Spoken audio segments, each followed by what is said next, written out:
Good evening. I'd like to welcome everybody to the North Branford Planning and Zoning regular meeting for Thursday, November 7th. In attendance are regular members D. Francisco, Sienna, and Dulac. Our first order of business, we're going to just jump to the public hearing because I don't think we can do the minutes without Trish, who will be here shortly. So, do you have a legal notice? Yes. Are they on one, or do we have a couple separate ones? They're on one, I believe. Okay.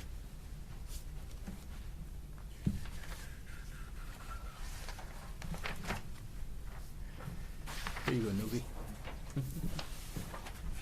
Oop, hang on a second. Might as well just go ahead and start. Oh. Now joining our meeting is regular member Mace. Where am I, down here? Well, Ron took your seat. I told him not to do it, but Oh, no, anyway. no, just pull it up or grab that one, Trish. Just scoot right in. Oh, right there? Yeah. We left you a spot, just the Oh, chair all guy. right. I did shower today. I mean, I don't know why. No, you're over there. Should I read this one then? Because it's both of them, or? No, you're good. You can do it. Okay. Both? What's that? Both? Oh, yeah, both. Yeah. Okay. Oh, yeah. Okay.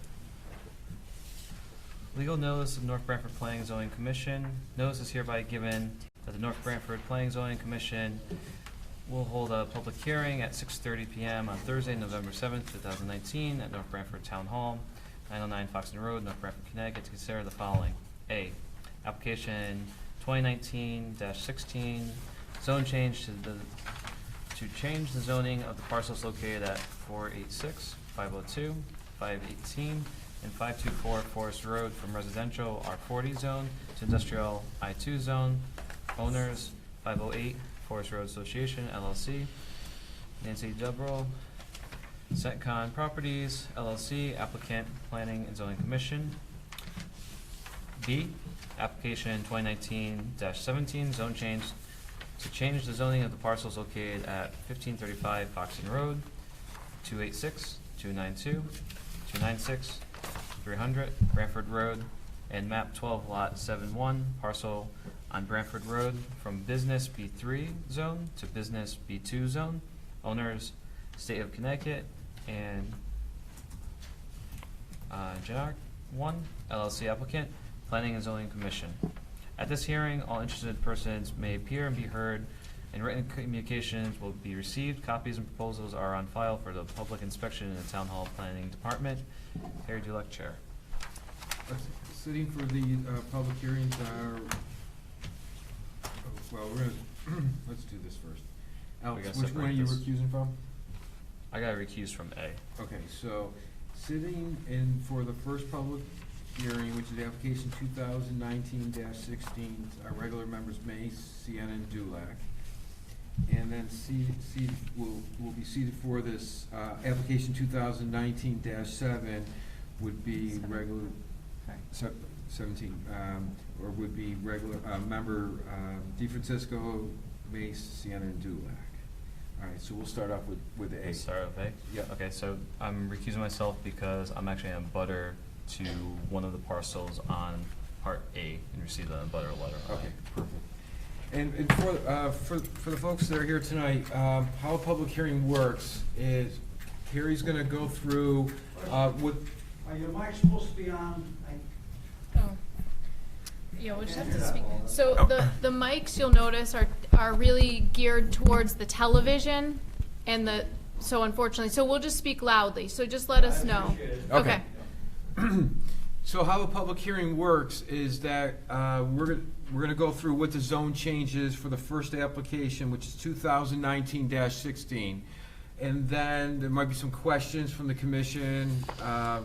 Then we will open it up to the public, so you'll have a chance to comment and voice your opinion on the first zone change. So the first one is for application 2019-16 for parcels 486, 502, 518, and 524 Forest Road.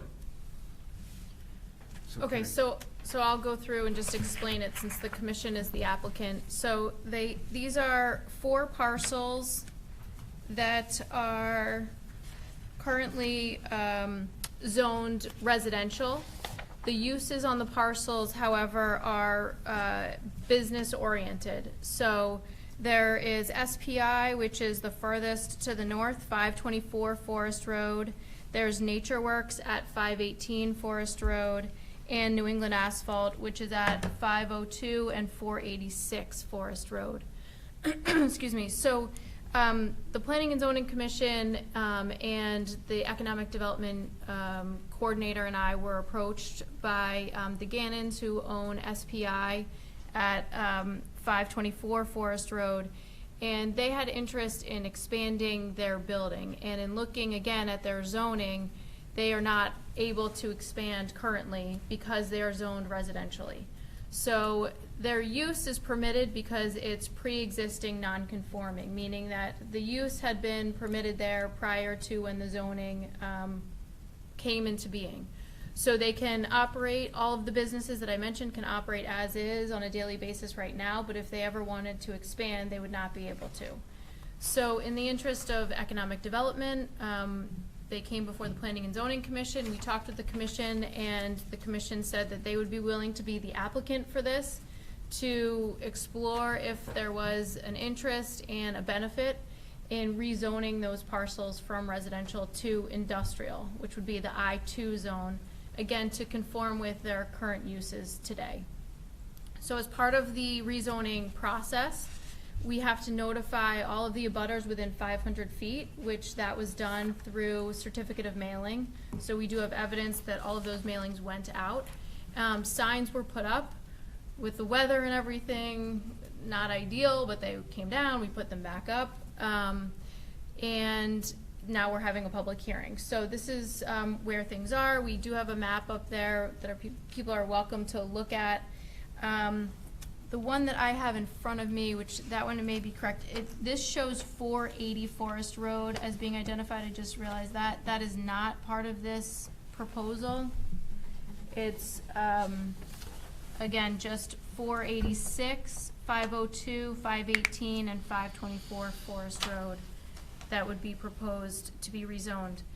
And just to walk through that quickly, excuse me, if the rezoning were to occur, so right now it's zoned residential, if it were to be rezoned industrial, the surrounding areas would still be zoned residential, obviously. So, excuse me, for setbacks, because it's an would be potentially an industrial zone next to a residential zone, there would have to be a 50-foot setback from the property line. So they could not build within 50 feet of the property lines next to residential.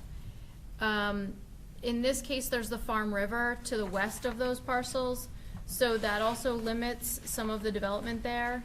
And the topography is also fairly limiting, just because it slopes down to the river.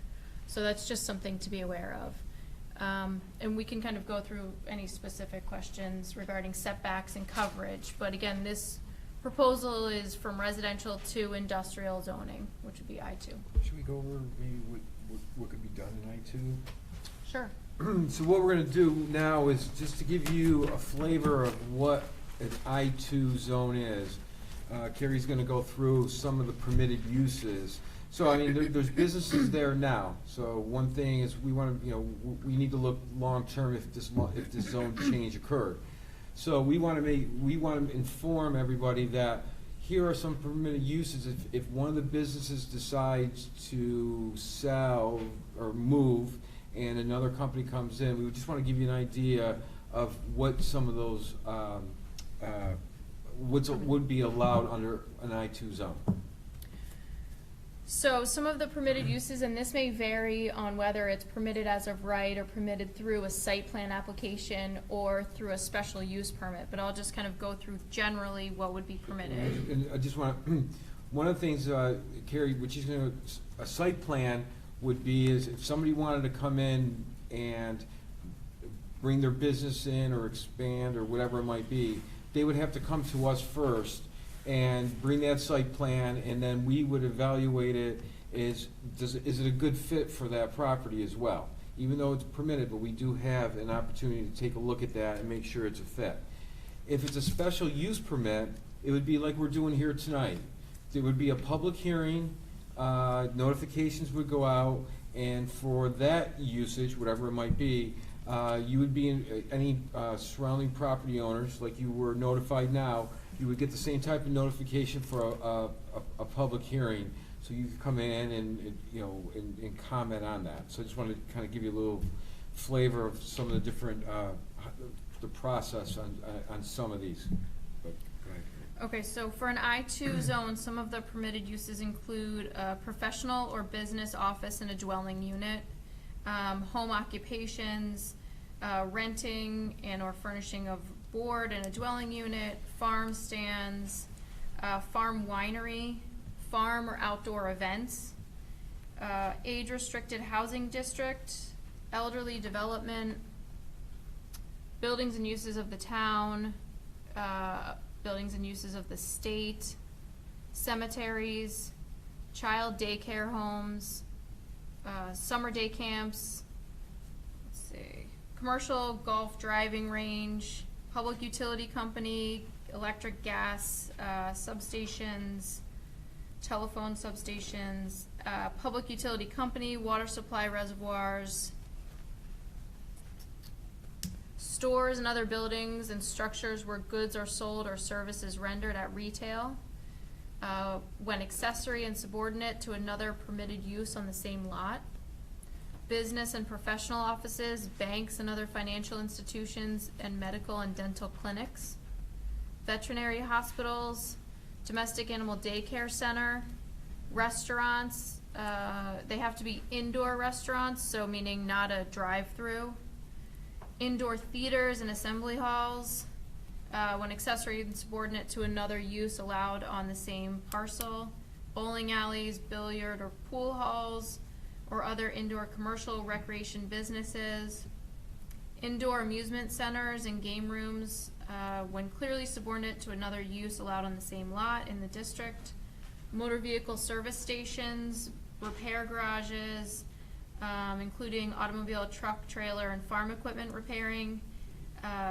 painting and upholstering, establishments for motor vehicle washing, sale of new or used automobiles, repair garages, again, when not engaged in the retail sale of gasoline or other petroleum products, and painting, plumbing, electrical, woodworking, sheet metal, blacksmith, welding, tire recapping, machine, and other, painting establishments and binderies, printing establishments when not occupying more than 5,000 square feet of floor area, warehousing and wholesale business, but shall not be located less than 500 feet from a residence district, self-storage facility with outside storage, freight and materials, trucking businesses, terminals and bus maintenance, but shall not be located less than 500 feet from a residence district, lumber and building material yards, building contractors' yards, manufacturing, processing for assembling of goods, research laboratories, provided there is not manufacturing, processing, or assembling of goods. Let's see, bituminous and Portland cement concrete plants, railroad right-of-ways, passenger stations and services, retail sale and distribution of heating fuel, intermediate processing facilities, laundry, cleaning, and dyeing plants when served by municipal sewers and public water and not for retail, bulk storage of propane on parcels of land south of Route 80, so this would not apply, east of Cyril Road and bounded on all sides of time by application of similarly zoned parcels, and then earth excavation, removal, and filling as provided in section 43.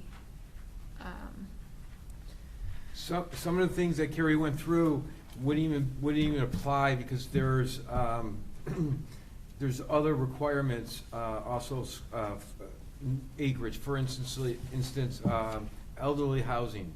I don't know what the minimum is, but I think it's 10 acres, 5 acres. So there's a number of things that she also mentioned. Another one where it needed 500 feet from a residential District. Yeah, from a boundary, so there's a number in there that don't apply in this. So it would roughly, I mean, from what she went through, it'd be roughly kind of the same usage that is currently there. and not much more. I mean, there's a few others in there, but it wouldn't be much more than kind of the current usage. Pretty much. Anything else you want to add, or? No. So at this time, or anybody in the commission have any comments compared to you? Or I'll just look. So at this time, anybody from the public that would like to speak on this zone change, whether it's a question, a comment, whatever it might be, all I ask is you just come up, state your name and your address, and then your comment.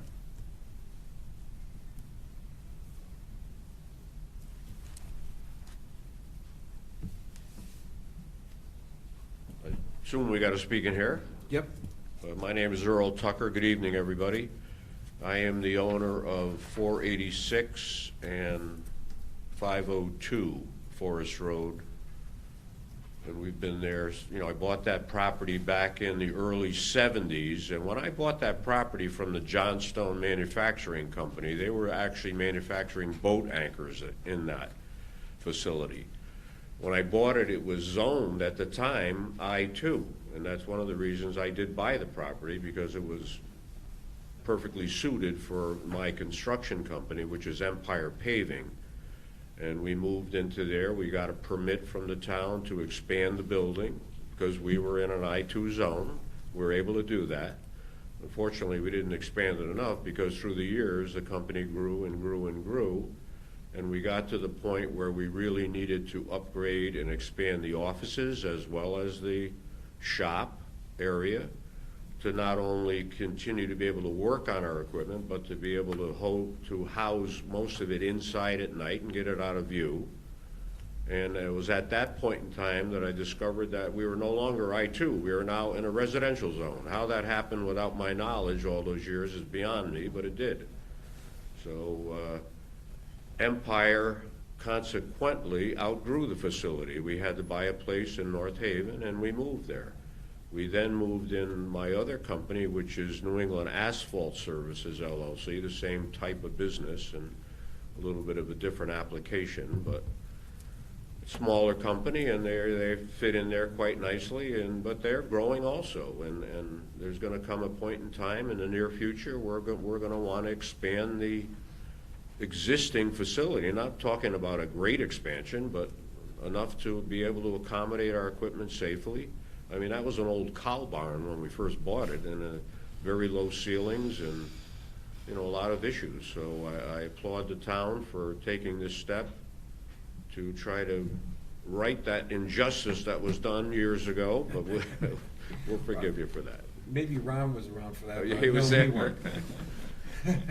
All right, but that's brief history of what's going on those properties. Sure, do you know? That's what- it. oh, go ahead. I'm sorry. Would you mind explaining, just because you're here, a little bit of what you do on the property, just so maybe some of the neighbors would understand the operations, and if you were to expand, what that might look like?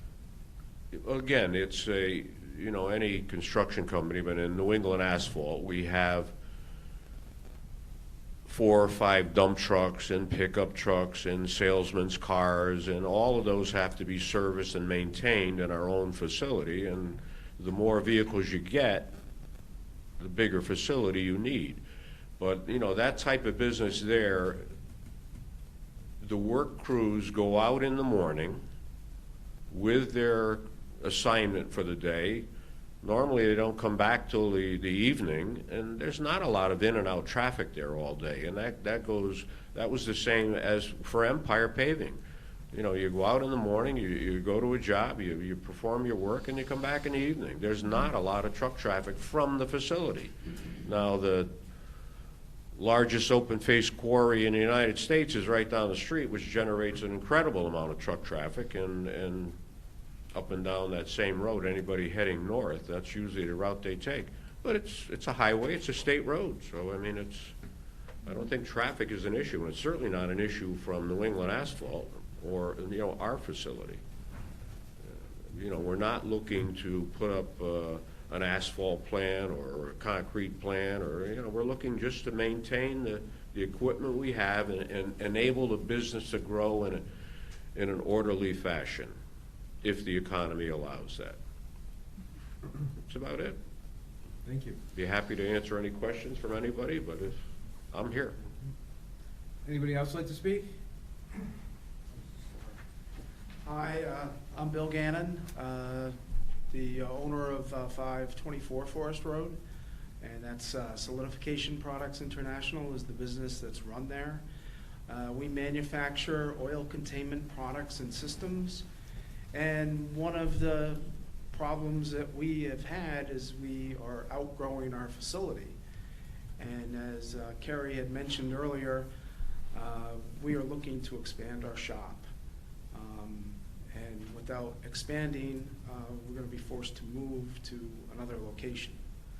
So, any questions, please feel free to ask me.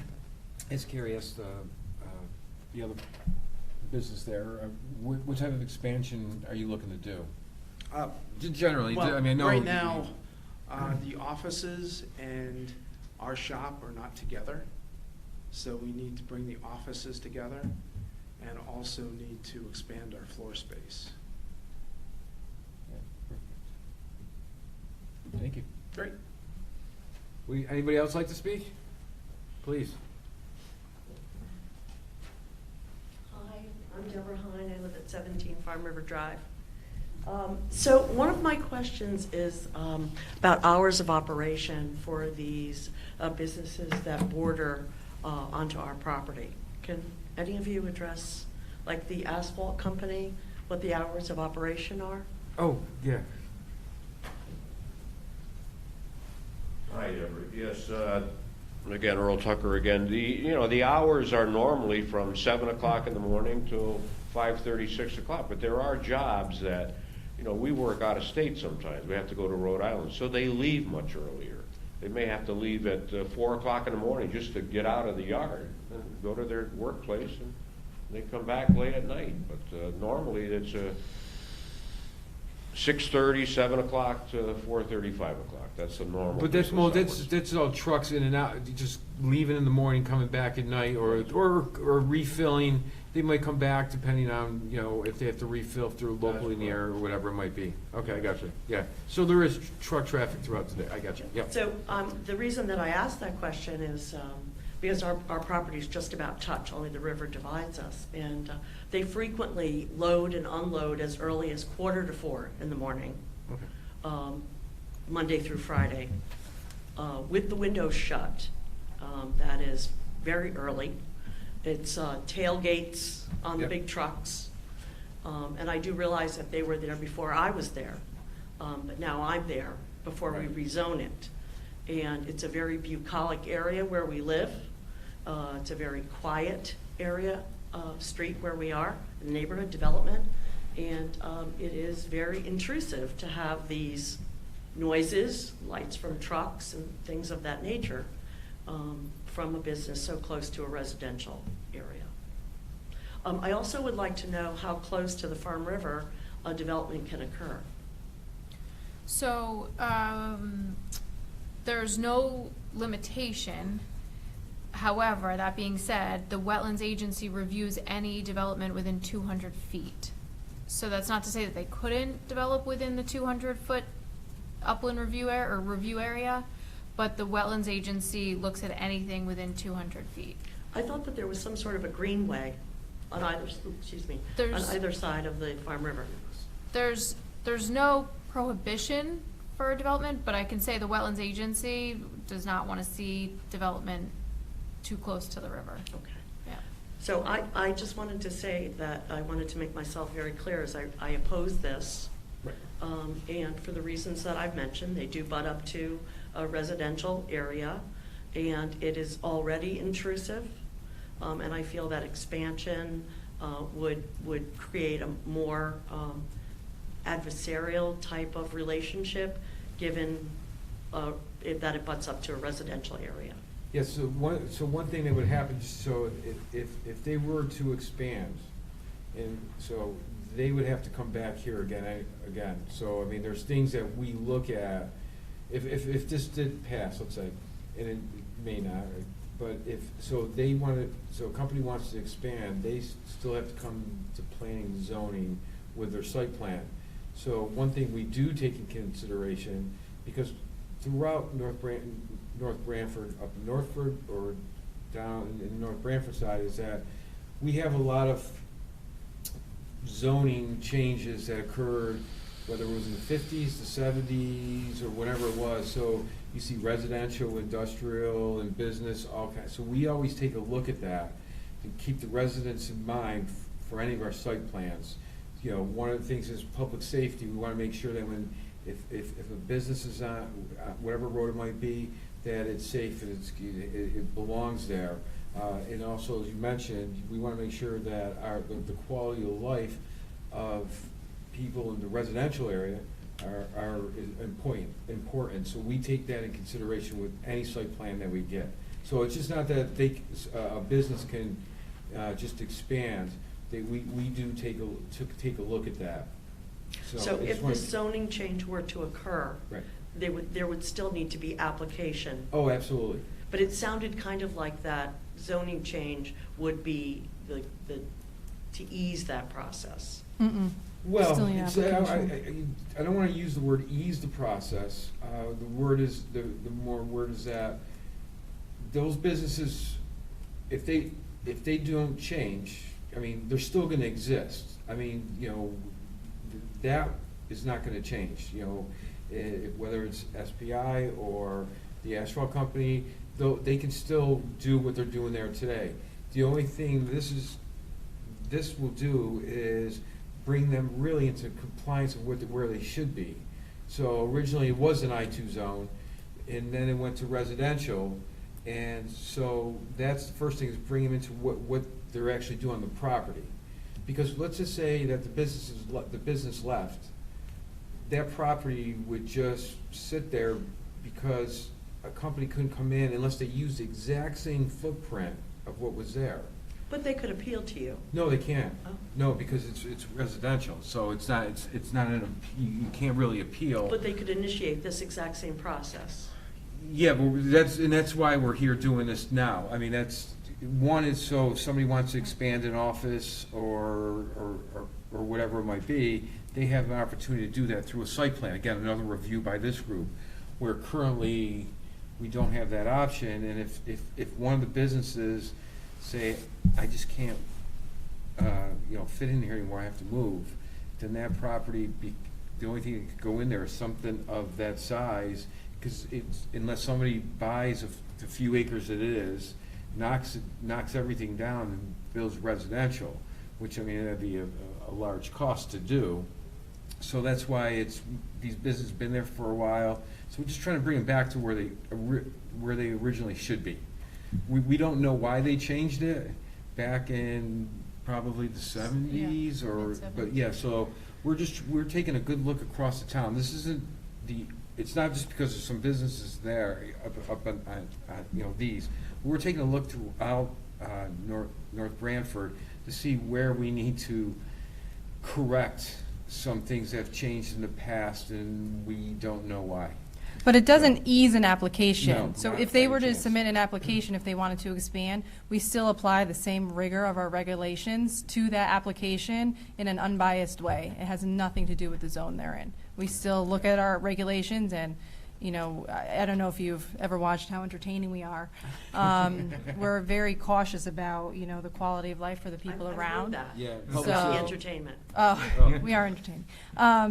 So yeah, the same rigor is applied, no matter what. It's not like it becomes all of a sudden biased because now they're I2. It's still a The fair. one difference, though, is that through this process, it's a public hearing, whereas if the zone change were to occur, some of the uses are allowed through a site plan, which would still have to come to this board, but it would not be a public hearing. Correct. Just to be clear Yeah. about that. And because and there are some that would be That's a public good point. hearings, yeah. But we can always decide, right? Don't we have a discretion on a site Yeah, plan? it to have a depends on what it public is, hearing? yeah, so if it isn't a. Nothing becomes more easy. So if there's something that comes up, a site plan comes to us, whatever it might be, and we think that there may be public interest in it, because it may, for whatever reason it might be, Mhm. we would open up to a public hearing, you would be notified. So if it's something maybe a little bit different than what was expected, or whatever it might be, but everybody would get a notification in the mail if it was a public hearing. Yep. Thank you. Would anybody else like to speak? Hi, I'm Nancy DeBrule. I'm the owner of Nature Works on 518 Forest Road. And this is my 29th year in that location, believe it or not. Congratulations. In the new location. When I bought it, it was a residence. 7 kids were raised in that little tiny house, and there was no upstairs. It was an unfinished attic. And I had to come before the board and have all these public hearings to get a variance for the use that I have. We are an organic garden center, and we do landscaping. And when I bought it, for the first 6 months, I had one of my employees live there while I was moving out of Stony Creek. And it's not a good place for a residence. I guess what I'm saying is, this was a residence, but it's surrounded on all sides by non-residences. And when I came before the board back in 1990 or late 1989, I said, we have a deli across the street. At that point, it was like a Bondo factory next door, or, there's the paving company behind me, and it just didn't, it looked to me like more of a place that I could have a little garden center.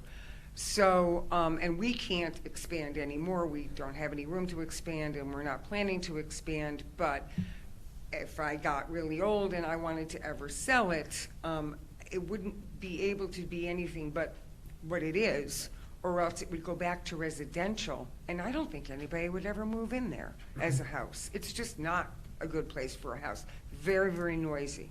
The road is very noisy, the trucks from Tilcon. So, and it just doesn't seem like the right house. I mean, I know all the neighbors that are living across the street, and I'm friendly with everybody, but I don't ever see it going back to a home. So I applaud this effort. Thank you. Anybody else like to speak?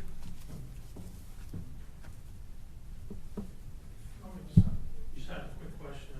Dave Sinte, I live on Grant Drive, and I just had a question as far as when the buildings do expand. It seems like your factory is the first one requesting to expand. The only question I had basically is what type of expansion do you mean as far as now, knowing about how big the building is, or if they were to build something 5 times that size, obviously it would be an eyesore. But if they're just expanding generally, to accommodate a business at the same time, it could dress it up and improve the property in the area as well. So I'm not saying I'm against it. I'm just asking about what type of, currently what size is the building now? Currently, and about what type? It's what size? 9,700 square foot. Okay. So what we would like to do is bring the building out and even it off. There's a loading dock that we don't use. So we'd like to bring that out to where the offices are currently. And then where the offices are, go up there for more office space. And then that would give us more floor space, plus give us enough office space to bring our office people and salespeople in. I appreciate that. That was Yeah, so one thing is one thing we would talk about the site plan. So if there's something that's obtrusive, yeah. we'll take note of that. I mean, we take note of that. I would imagine. Yeah, that's with anything that, goes on. I mean, there's limitations.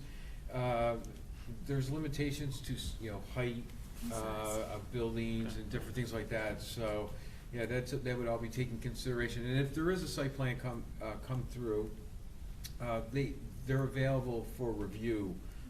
So if you ever, it will be in our agenda if there's a site plan for any business in North Branford, or any application that comes through is on the agenda. So if you see it and you want to see what it is, you can come down to the planning department and ask for just to see what their site plan is. I appreciate that, because I was just curious on how big and, so. And any of the neighbors in the area, we'd love to have you come in. No, it's always been a quiet, like you say, I live on Grant now, and we're on Jackson, so I've been in the area for 2 years, and it was never that you drove by, it was noisy, or to the point where tons of traffic come in and out.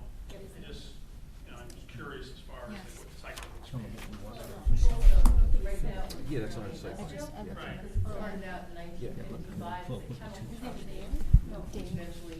We can recommend, we can make some recommendations. Conditions.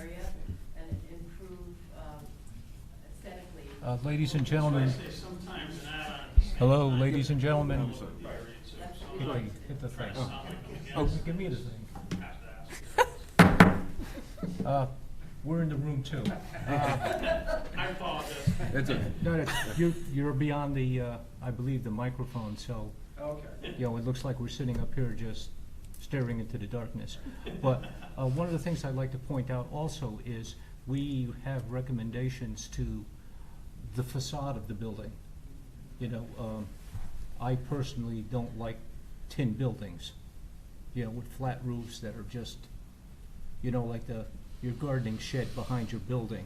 You know, I don't like those, and Either do I.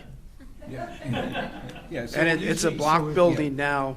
So What when- we would like to do is basically, as I said, bring out the building and then change the facade of the building from the block that it is to more of a, maybe a drive-it or rock at the bottom, and make it look more aesthetically pleasing to everybody as they go by it. When we did purchase the building back in 2011, it really was in bad shape. In 2012, we got the North Branford Beautification Award. And what we did was we painted the building, landscaped around the building, and unfortunately, the paint has faded over the years and due to the color, but you know, our whole plan is to make it look good for, you know, the surrounding area. Thank you. John? John Hine, I live at 17 Farmer Drive. I just wanted to check to see, I know that you had spoken about when trucks leave early and so forth and so on, but that's really our main issue, other than building too close to the Farm River, is the fact that at 4 o'clock in the morning, 3:45 in the morning, the dump trucks or the big trucks, whatever, that they're banging their gates, and that echoes, I mean, throughout the neighborhood. And at 4 o'clock in the morning, and it's not occasionally, it happens a lot, okay? If I can hear it through my house, through closed windows, it's loud. Okay, so I'm curious as to with the zoning change or whatever, whether that's gonna affect the hours of operation and what's reasonable. Okay, to me, 4 o'clock in the morning is not reasonable. 7, 6, whatever, people are getting up for work, they're already awake, whatever, 4 o'clock in the morning is not reasonable. I'm sorry. So the current hours of operation, which I mean, they might have been, when they first came into town, I mean, could have been stated.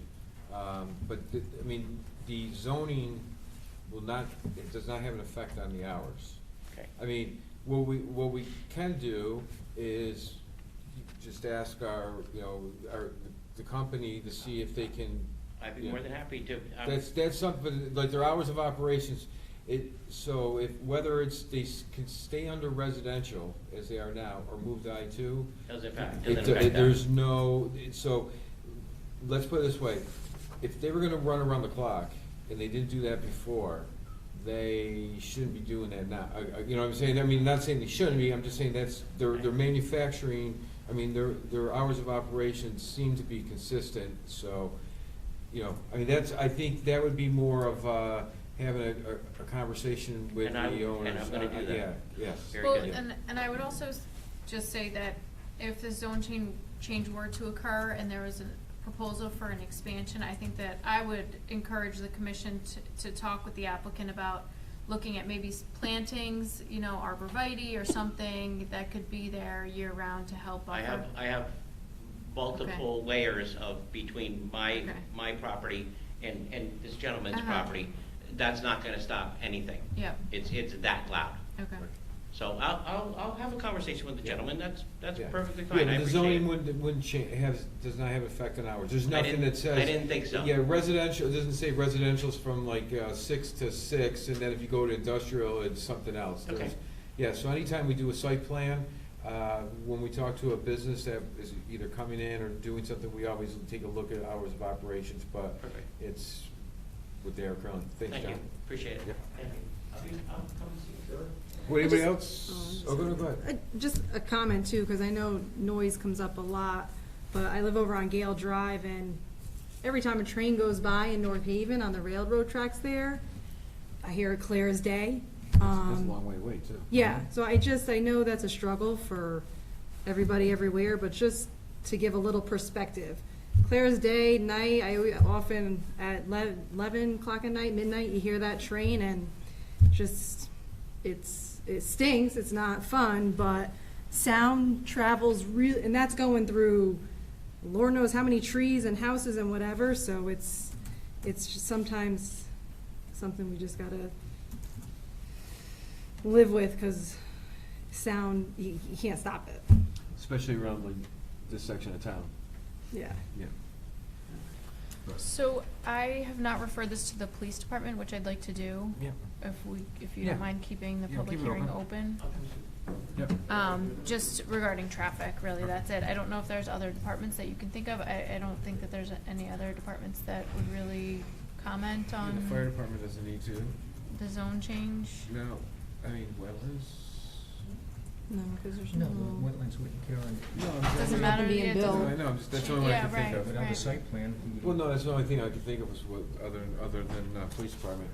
So for this application, we are not gonna be taking any action tonight, because we do have to refer it to the police department for, their comments. That's something that's standard of what we do, especially when, in this case, on this application.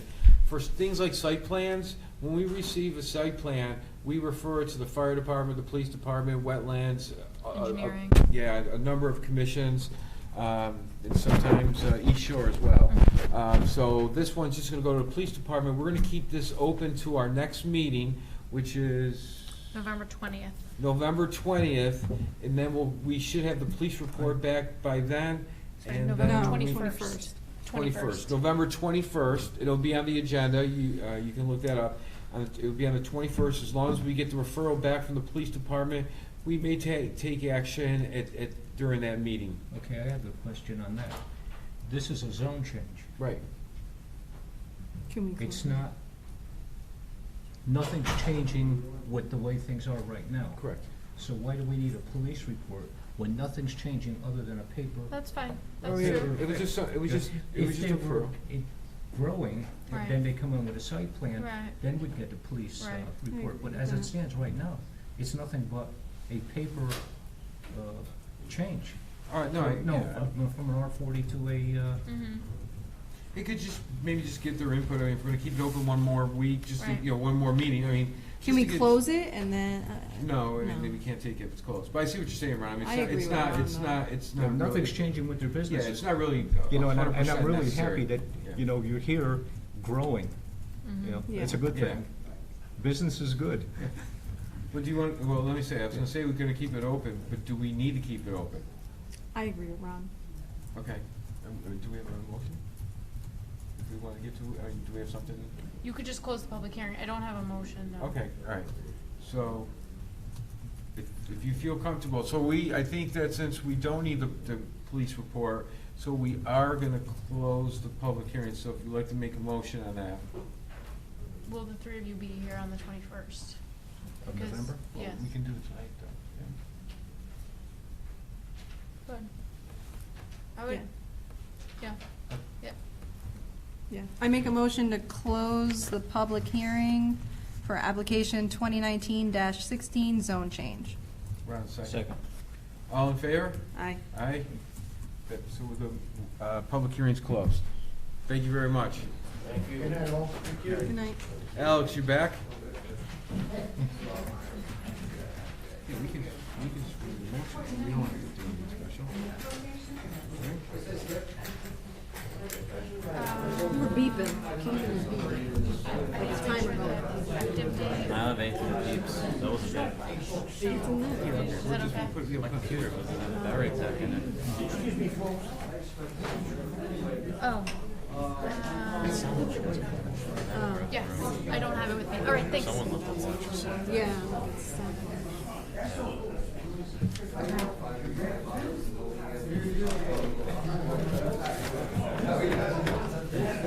You're not here.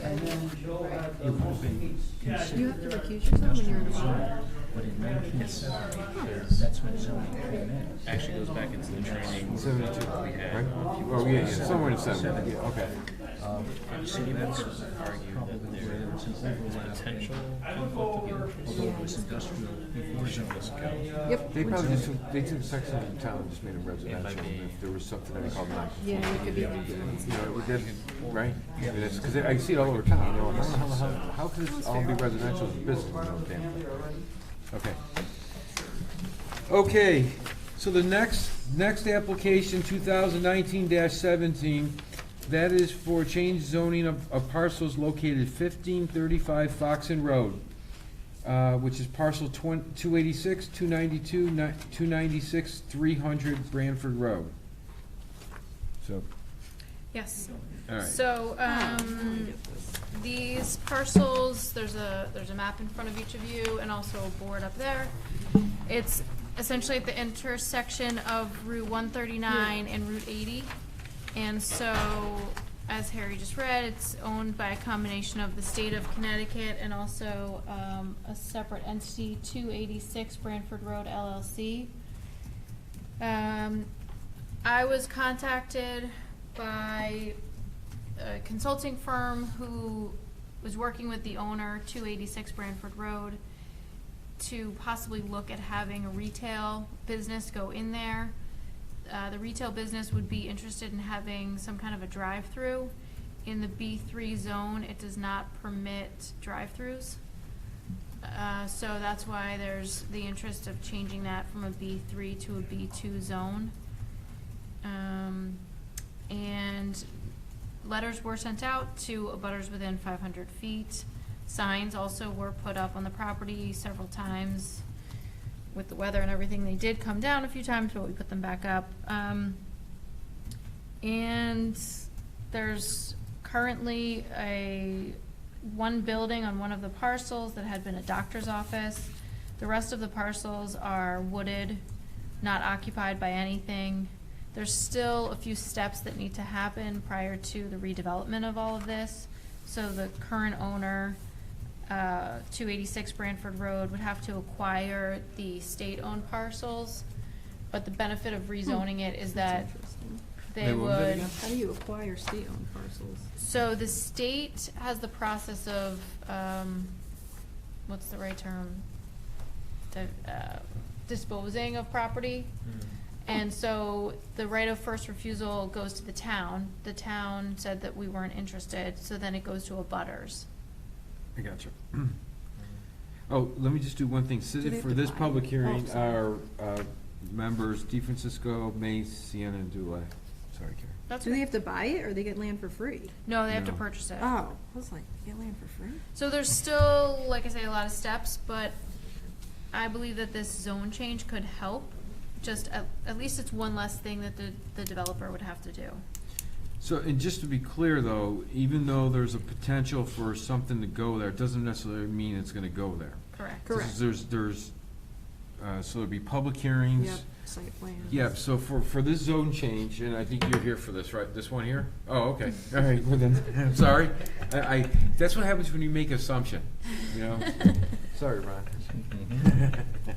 So, yeah, so it doesn't mean that necessarily that if they're looking through a drive-through, I mean, there's it's a triangular intersection, and, right, I think it's. Yes. Yeah, so. Well, I mean, I feel like there's a lot that. Right, There- so I yeah, there don't would wanna, have I to don't be- wanna, yeah, I don't wanna get drive-through, into, but yeah. I mean, I just wanna make sure that There would anybody's have to be a watching on lot of TV. site work. that Yeah, it's somebody not doesn't- automatic. Yeah, so there Lot more would goes into be, this. there would have to be reviews Yeah. from, especially from traffic studies, and there would be a whole process to go through if Yeah. somebody wanted to do a type of drive-in, or anything that fell under the I2 zone. Correct. There would be a number of steps that Would be would have to B3. occur. B2. I'm sorry, B2, I'm sorry, that was the last one, B2. So like there's a bingo. number of steps before anything can go in there. But this is, as Carrie said, this is the first step of Yeah. putting something together. This kind of falls within our Plan of conservation. plan of, our new plan of conservation and development as well. So I just wanna make sure everybody out there knows that. There's not a drive-through going through there tomorrow.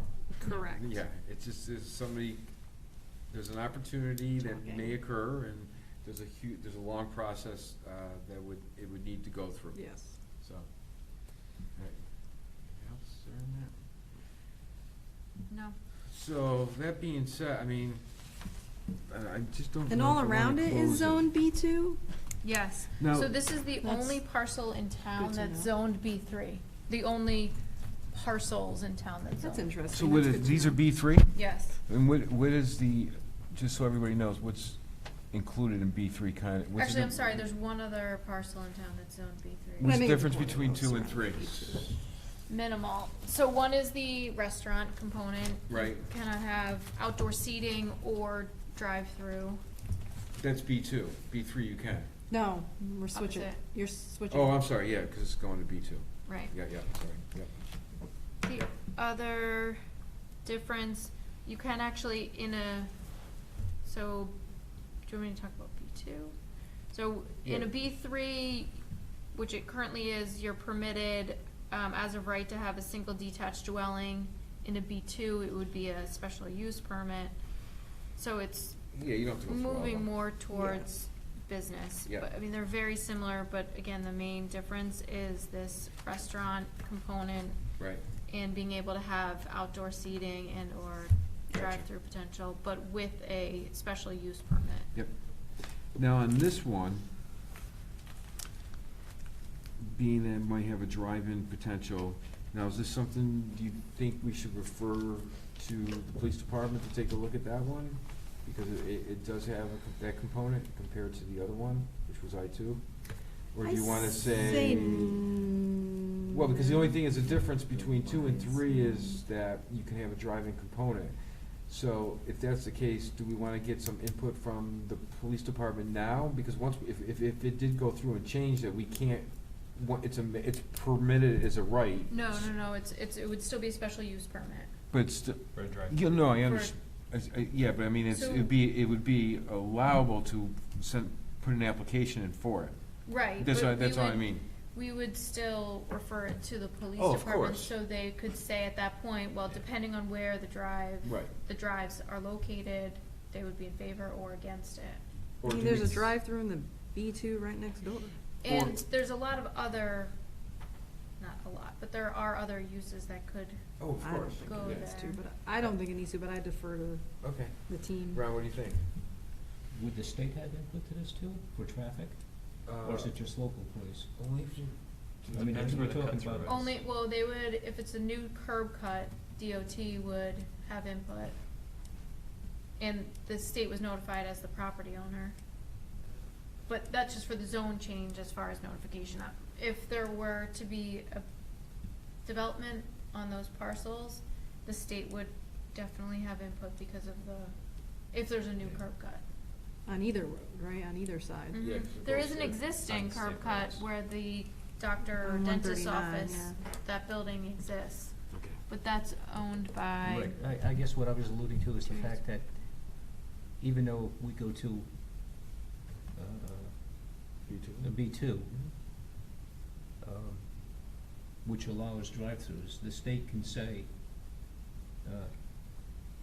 it's too busy an intersection, you can't have a curb cut, so Yes. therefore you can't have a drive-through. Correct. right. If they They make a would new look one. at distance to the intersection If they make a new one, but. if they make a new one. Can't- Right. But there's potential, and Connect. granted, this is still steps down the road. The existing one that's there might, for the local police, work. Oh, And yeah, yeah, yeah, then- And the state maybe. Yeah, Yeah. and if they're using the existing, then, Mhm. yeah. Well, if that's the case, then they would, yeah. yeah. I mean, I feel like even if we were to refer to the police, they don't have enough information, right, to make a decision, because Yeah. it depends on where the Mhm. curb cut's going, and I feel like we might, There's still You too put many them in a- steps. So it doesn't sound like we This, need it. this falls back to the previous, things we were looking at, that this is just a zone change. Right, The site plan Right. is where, exactly. The Yeah. detail. No, I just wanted to offer that up there, see if you wanted. we are thorough, Yep. thank you. So on this one, since there's nobody from the public that wants to speak on it, I mean, is there any reason to keep it open? I don't really think there is. I mean, No, it's similar to the other. Right. So would somebody like to make, unless you have any other comments or anything? Again, just to clarify for the public too, it's all B2 around it, and it's going from B3 to B2. Is that correct? Yes. Okay. Yeah, so it's conforming to. The and- area and Just around looking at it. the map, a decent amount of area around it as well. Yep, okay. I motion that we close the public hearing for 219-17 zoning change. A second. Any discussion? All in favor? Aye. Any opposed? Seeing none, it passes 4-0. All right. All right. There goes the brain. All right, the next Usage. one is a continued public hearing from application 2019-7. That's for increasing some lot coverage. Are you here for that? Okay, perfect. All right. You're right on target. Because there's nothing else, so I just wanted to. It was a safe guess. I It just- was I just very wanted to make safe. sure. I mean, we like people coming to our, So did you all receive this table Mm, in your packet? should have been. No. I got from last week, is that? Oh, yes. Oh, yeah. So this is where we started at 10%, went to 15%, just to see where it is. Because I can't remember, we were talking that, like, if you, depending on which tier the way it worked, it was like, it was just straight across for everybody, and what happens is when you get to certain size parcels, then one A parcel could be. smaller parcel could get bigger than a bigger parcel. Exactly, Yeah, so. and I agree. So that's what we did, we went to, So you had the line 0.7 and greater would be 10%, no change. Between anything less than 0.7 of an acre and 0.45 or 20,000 square feet would be 11%. So including 0.459? Yes. yeah. So between 20,000 square feet and 20, or maybe to make it easier, 30,000. 499. Yep. Would be 11. And then from, say, 19,099 and less would be 13%. From anything less than 20,000 square feet would be 13%, right? Yes. So let me just do that. That seems like a good ratio. Now, Carrie, that separation, how does that reflect to the variances that we've seen for the past, in front of ZBA? So there was 12%. It's really, 'Cause the only question I'm looking at is for the middle group there, whether it's 11 or 12%, because of the numbers that we've been reviewing on, that went for the hearings. Because some of those fit what we currently just said, and some of them are more on the 12% Well, the side. only reason I went away from 12%. Yeah. Is because if you take that middle one, if you go to 12%, Bumping up, you're it's bigger than- 3,136, which is now more than the, 0.7. yeah, than the 0.7 above. See, I mean, one Yeah. thing, so Alex, that's a great question, but one thing I was thinking about when I was looking this over is that we do this, so like, these numbers sort of make sense, because they don't overlap or one bigger than the other. But at that point, so we've kind of maybe created an opportunity, so they don't have to go for a variance. Yeah. But if somebody says, you know what, I'm at, 0.3 and I wanna go a little bit bigger, well, then at that point, Do a variance. they can go do a variance. So, I mean, at least this will bring it in at least a little closer. But that's a good point. I was thinking about that when I first said, I don't think we're gonna be able to find the perfect situation. No. Number-wise, I think this works Yes. pretty good. But as far as, what's perfect, like Ron mentioned too, like, whether it's an acre and stuff. So I was thinking about what he talked about at the last meeting that we had about this, is that we'll still have an opportunity to, go to ZBA if they have to. Yeah. so. Okay. So I had taken the average, and it was the average lot size that had requested the variance was around over 18,000 square feet, which is just under half an acre. Right. So one thing I'd like to do is, since we've been talking about this for a while and somebody is here, would you like to speak on this? Because this was a public hearing. Yes. Yeah, so please, your name and address. We've had this open for about three or four meetings, so you are a lucky winner. You are the first one. Yeah. Well, my name is Lynn Walzak, and I live at 17 Carlin Drive in Northford. I was here in June when we first did this. If I can hand this out, if you don't mind. Does it go to us or Carrie? Both? No, everybody went into it. Yeah. This is a list of the variances and the lot coverage. And in that middle category where you're talking about only bringing it up to 11% from 10%, 9 out of the 10 variances granted for that lot size, they still would require a variance. Most of the Oh, no, go ahead. Oh. Most of the variances requested in that over 20,000 to 30,000 square feet that you're talking about, they're requesting it at least 12 to 14.5% in past variances. So if you increase it only at 1%, every one of these people still would have had to go get a variance. Oh, no, so what we're doing is, it's tiered. So I just want to say, so, for instance, you have somebody in here has a lot size of 20,000. Mm-hmm. Their variant, so there was a 13, it would be, under ours would be about 13. So you had 1 at 13, 1 at 14, 2 at 12, 1 at 12, but it's gonna be 13. So there'd only be about 1 that would fall out of this. No, she's No. talking one. about the lot I'm size. talking about the lot So, size yeah, I am and looking the at lot variance the amount of variance Right, requested. that's what I'm looking at. So No. I'm looking at 20,000. Right, and they Oh, I'm sorry. requested variance of lot coverage of that percent, 12%, 13%, Oh, right. I got you. 14%. Unless we shift everybody I get- over a I'm sorry, I was column. looking at reading the wrong one. Yep. All of these are above the 11% that you're proposing now. I mean, originally I said back in June that I was for the 15% of straight across the board for everybody. But the only thing that doesn't work is for the people on the higher end. But 15% is still 15% no matter No, what but size your lot somebody who is.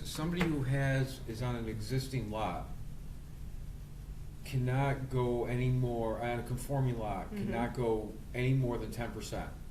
If somebody's at .9 Mhm. and they request 15%, they can have more square footage than somebody that's on a conforming lot. They shouldn't But be able to do that. it's still based on the size of the lot they have. 15% on a quarter acre lot is gonna be the same percentage as somebody 15% on an acre lot. It's the size of the lot, not the, No, not not when you do the statistics though. Unless, am I missing something? I think you're missing something. Oh, Yeah. please. So when the lot is .9, you can go 15%, but currently it's 10%, correct? Yeah, so it's 10%, so somebody on a regular lot can only go 10%. But she's saying increase it Change to that, 15% right, I for gotcha, everybody. yeah. change it across the board for everybody. So it doesn't matter, 15% is still 15%, no matter what size the lot is.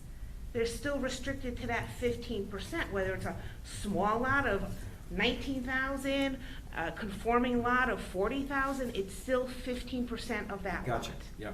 So the one thing, I mean- we were trying to stay away from the lots that conform. We were just trying to focus on the non-conformity Right. because the regulations of the lot coverage for the 10%, Mhm. we felt that should stay there. That's the way it's been. And so and Ron's brought that up a Yep. couple times, of doing it across the board, but these were specific for the non-conforming lots, so we saying, if most of the variances have been less than an acre. Correct. Right, so that's why we want to focus on that, because we don't, I don't want to say we don't. Changing everything to help those on less than an acre does sometimes to me, it doesn't make sense to change that unless there's an issue on that. So that's why we were focusing on that. That's why we're trying to do the tier method, trying to get it so. But I think with the tier method, you're complicating things. You're not gonna find a lot of people who have the conforming lots come in and ask for variances because they have enough land. You know, but Wow. What's a conf- I don't I'm know sorry. if you all know, I mean, I work in the planning and zoning Oh, yeah, yeah, department, no, I so got you, Lynn. Yeah, yeah. I'm the one who sees the people, who hears the people call in and ask, can they do this? Can they do their deck? Can they do the Right. garage? And we have to tell them, no, you can't, because you don't meet, you exceed the 10%. And a lot of times, they only want simple things. If you went up to 15%, across the board, most Even of the- for conforming. even for conforming, I mean, the conforming lots aren't really gonna, like I said, they're not really gonna come in and get the, the 15%. They're not gonna go above and beyond. But it would make it a lot easier for the homeowners in town to expand their home, to get that garage, that shed, or whatever they want, that deck, without having to go through the rigmarole of getting a variance, the time involved, the money involved. Oh, yeah. Homeowners, when they get an idea or want to do something, they want to do it now. They don't want to have to wait months to go get a variance to do this. So that's why I'm here fighting for all of them Yeah. to, I asked the question before in that the adjoining towns, yes, their norm is 15% Yes. coverage. Mhm. So we're the odd man out. yes, we are. And I agree with you on the, a tiered method is across the board, make all of our citizens equal. Exactly. I've always said, treat everybody the same and you'll never get in And, trouble. And if you treat the small lots differently than a full size, then you're gonna have to bring in, are these small lots on a sewer line? Well, Then if you're I- bringing in, Well, they are, most of them are. but if I may say something, anytime somebody wants to expand on their Oh, property, whether okay. they have septic or sewer, they can't, we check to make sure they're not building over that sewer line, because they're not allowed to do that. If they have septic or well, they have to get approval from East Shore Health Department. So they can't build over their septic or leaching fields. So that sometimes restricts them also from maybe not even expanding out, because of just those circumstances. But- You go. We have two separate topics here, and this is what we've been going back and forth on the last few months. And Ron, I think you hit a lot on it, is going versus conforming to non-conforming. Even before we look at this spreadsheet and like the tiered method or whatever it might be. If we did that with the conforming, You mean everyone? everyone, Okay. we would have to do another public hearing, I believe, because it is advertised as non-conforming. No. it Or- won't. No, it was not. actually, so this is what it reads. Text amendment to section 24, Schedule B, line 8 of the North Branford zoning regulations to propose increasing the allowed lot coverage from 10% to 15% in the R40 zone. So it did include everything. So it's just in the R40 zone, Because I know that was a Total. debate, but the way it was advertised does include everyone. yes. Okay. Quick question. I know I've asked it a million times. What is a conforming lot in our town? 40,000? So it depends on the zone. So in the R40 R40. zone, it's 40,000 square feet. Okay, and in, So that's what we're talking about now. So that's what's important. okay, and non-conforming is anything less than the 40,000? Yes. The other issue is, if you looked at the tier system, Harry, this is what I was trying to get before. I think we were potentially looking at 12% if you did anything between the 20,000 to below the 30,000, and then it still worked in your tier method. Which it was did it? overlap. Which one was it? If you went for the middle group, it was 20,000 up to, but not including the 30,000 one. Yes, so If you it's did- 12%? Yeah, if you did that to 12%, your tier method would still work, and then it still hits. Now what? It hits actually almost all of these that are highlighted here, except for a few that go a little above that. Well, no, because And the reason why I the mentioned. .6 win, Alex. 5, 6. Yeah. It's 6 of them are higher than 12. Well, 7. Because the reason why I mentioned that is because we looked 9. at Most of them are higher than a 12. lot of the variances, and above .7, I think there, when you looked at the whole list, there's really like only 1 or 2, if even, above that was going for a variance. Well, there's none on this list. The list that you just provided, Well, I'm referring to the list that was like a couple pages from one Tom. Well, Yeah. this focuses on the coverage. The list, this multiple page list was for setbacks. which one? This is, the one that Lynn handed out is the one that only focuses on coverage. Right, okay. The multiple page one, Yeah. if you did see anything larger, I think it was referring to variance for setback, not just coverage. So all these that were on here were about .6 acres or less. There's none larger than that. That's, you know, That's why I think you might be safe to say just to slide that bar over one to the right for that category, and it still would fit for your part. Again, two separate situations I'm talking about right now. I'm not talking about do we include the whole thing or not, but just to change your scale that you're proposing here. oh, which one is that? So what would it be, Alex? So the first tier would stay the same. You wouldn't have any, but the second tier would be from 20,000 to up to 30,000, but not including the 30,000 one. So you'd be moving. What would be the percentage? Percentage would be 0.7 to 0.918 would stay the same, and then 0.459 to 0.7, not including 0.7, Right. would be the new group. For 11%, 12%, what do you? Instead of 11%, it'd be the 12%. Oh, yeah, that's what I said. Oh, yeah, no. The only thing is there's one overlap there, the 3136 to the 3050.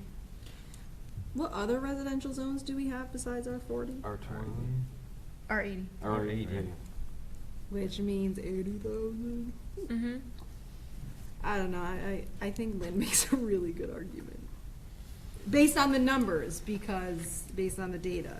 Because if we were to just shift it over, even if we were to shift this middle group that she's highlighted, that is the most of the variances to 12%, 6 out of the 9 of that middle group want it more than 12%. So now we're bumping to 13, which gets out of the ratio. Yeah. So I think she presents good data to go 15 across the board, but my question is, and other towns do it.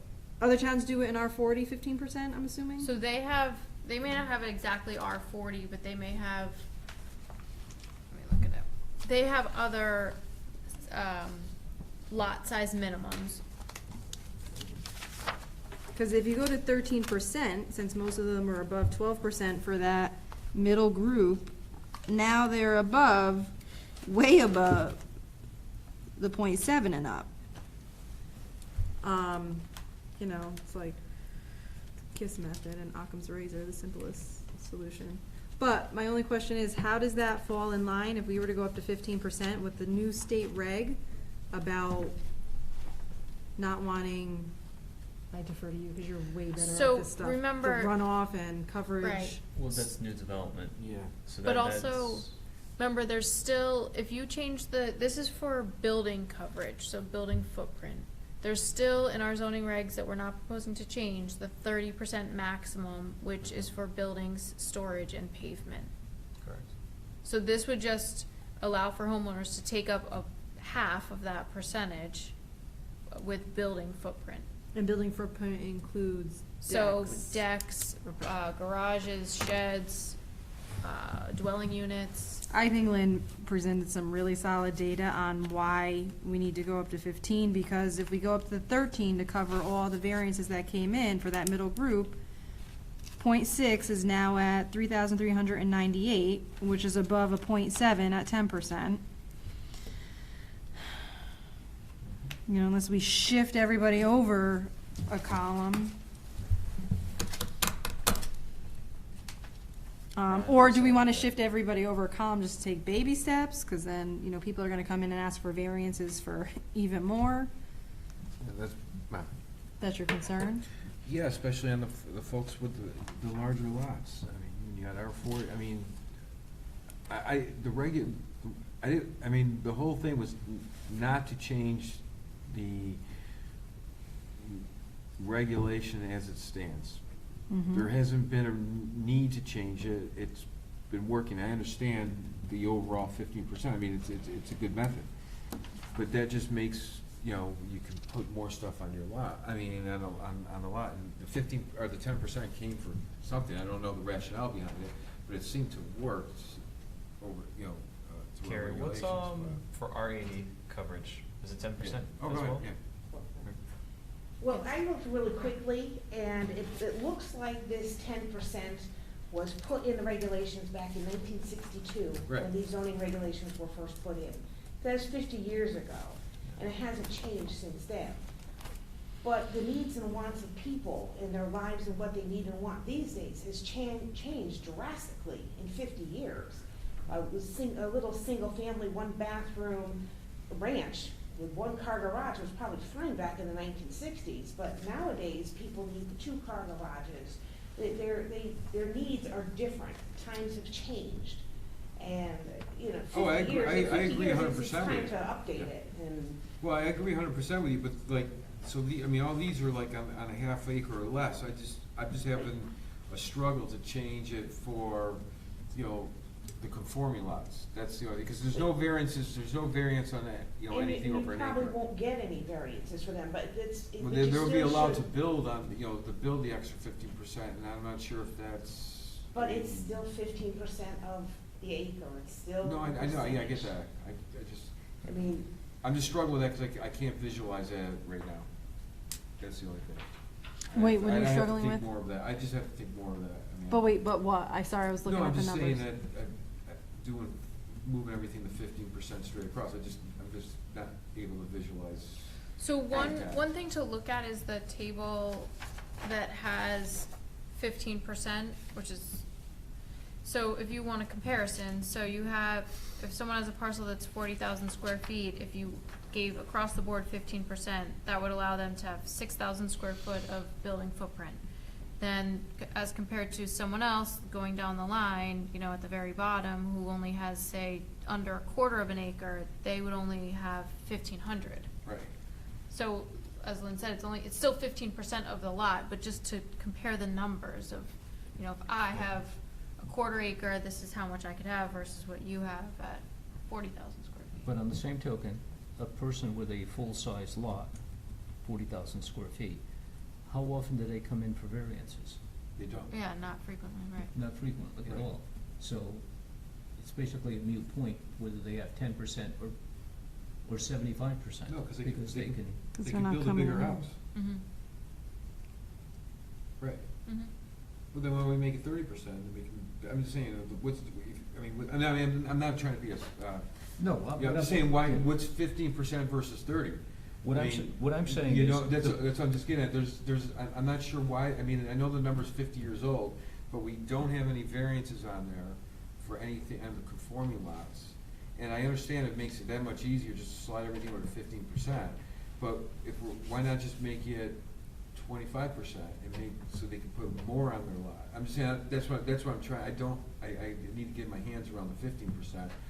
Why not 20? Why not let them build even a bigger house on the lot? Why even touch this at all? Leave it the way it is. Because of all the variances, Well, that's what they're the- breaking our regs. Zoning's not supposed to zoning board of appeals is not supposed to go against our regs, but they are frequently. And it Okay. makes it, No, as that's- Lynn said, the most important thing is the folks that own these properties that come in for a variance, it's, So we're for supposed to be in anybody, line. it's a process. They have to pay Yeah. for an application, they have to go and state their case, they have to prove, you know, whatever they have to do. So what we're just trying to do is make it easier for them. Yeah, At agreed. the same time, trying to make it sensible too. Well, I think if we, I have a problem with the fact that people who bought smaller lots Right. with smaller houses paid less for their property because they were satisfied with a small house. Now, someone who bought an acre, which was now the town zoning, that put up a house that they were satisfied with, the people who have the smaller lots that paid less are getting preferential treatment. I say, make all things equal. We don't have to go with 15, make it 13%, but do it across the board for everyone, not just saying, these people, they can get more than these people. It'll never be that more, because you're only talking about 400 square feet versus, if you look, I mean, what I'm saying is that you're looking at, if I have, somebody can go up to 566 square feet versus 5,200. That's, I mean, between 12% and 13%, that somebody has, let's say somebody who has 10,000 square foot parcel size, they can go, the difference between 12% and 13% is 100 square feet compared to somebody who has a larger house, they can go another 400 square feet. And if you go to 15%, look at the difference. They can, somebody at 40,000 square feet can add another 2,000 square feet, where somebody on the smaller end can only add like around 1,000 square feet. So I mean, it's not an equitable. I mean, as far as equitable goes, they're not gaining any. I mean, they're able to expand their property, but it's not like they're having something that's going to be larger than somebody that is on a larger lot. No, I mean, they'll always still have a smaller. Right. Because it's all Yeah. ratio. So I mean, we're just trying to do two things: provide them some relief for the people, for the variances, so they don't have to go through the process. I mean, On an average, are the people with the smaller lots paying less taxes than the people with the larger lots? I have to assume yes. I mean, I'm gonna have to assume yes, because they have a bigger house. So- This is gonna actually add to the tax base by doing this, and the non-conforming as well. But I'm just saying that somebody who has an acre lot that built to full square footage, they're paying more taxes than anybody that's on a non-conforming lot. I mean, I have to make that assumption. Why- I mean, there might be some cases that maybe that's not the case, but I'm just gonna say probably 90% or higher, that's the case, but, Why don't we work off of Lynn's data and yeah. do the whole, because we can still do a tiered system, so I think let's start with this middle section of 0.69 to 0.45 at 13%, seeing You can as, sit and still talk. I can understand the whole time. I mean, unless you want to, but. seeing as 13% is the majority, and then work from there. So if we do 13% from 0.459 to 0.6, and we work from there to make sure this middle section doesn't go bigger than the bigger lots. Well, I mean. That puts the bigger lots, hang on, at Yeah. 12%. So if we bump up the bigger lots to 12%, the middle lots to 13, I don't know what we want to do with the smaller lots, but at least everybody's getting bumped, and nobody bigger is getting a smaller bump. You see what I'm saying? Yeah, one of the things that, looking at the list, I think we really should go to 14, because there's a number of 13% there. So I think that so from looking at this, like, the lot sizes are just a hair over a half acre and a hair under a half acre, and most of them are around 12 to 13%. Or 12% to a little over 13. So.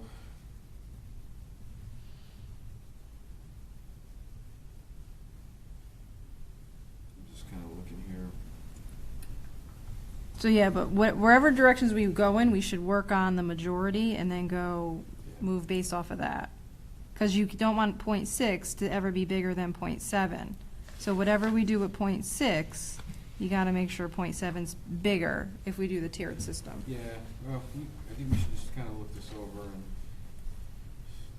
try to solve it at another time.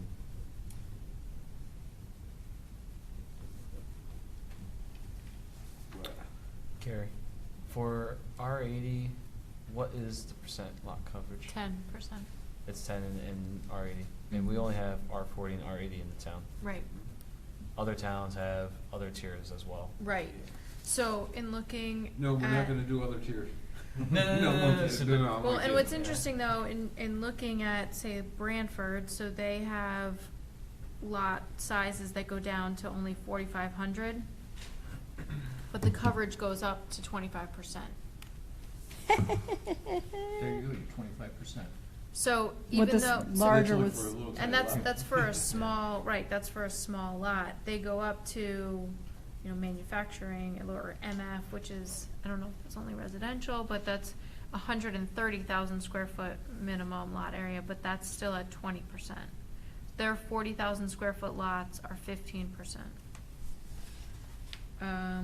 East Haven, their 40,000 square foot lots are at 15%. What was that? East Haven, 40,000 is 15%.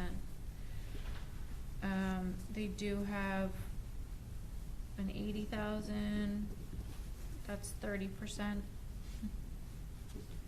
So 15 is the smallest. And even Guilford, they do have a parcel size that goes up significantly, but for their 40,000, I like this.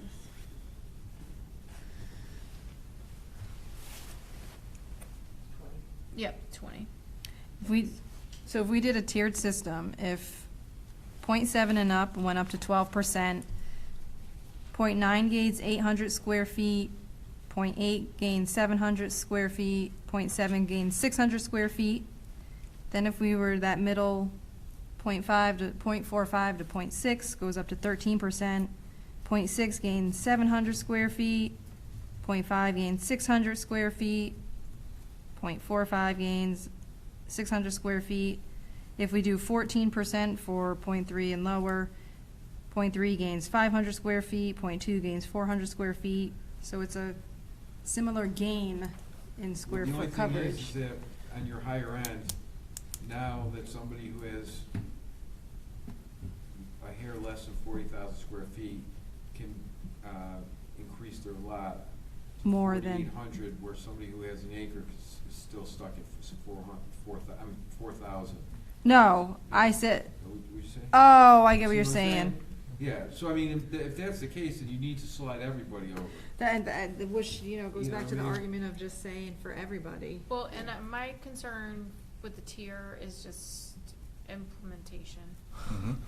Yeah, it's making it more complex. And how many decimal points do you move it out if you're close? Exactly. I mean, and that happens all the time now with coverage. You look at someone that's a good and argument. someone's application and they're at 10.5 existing, not even, or maybe with an addition, and it's like, that's gonna happen no matter what, but just, at least we know I agree, 10% make it more simple or versus more 15%, complicated. 13% or whatever.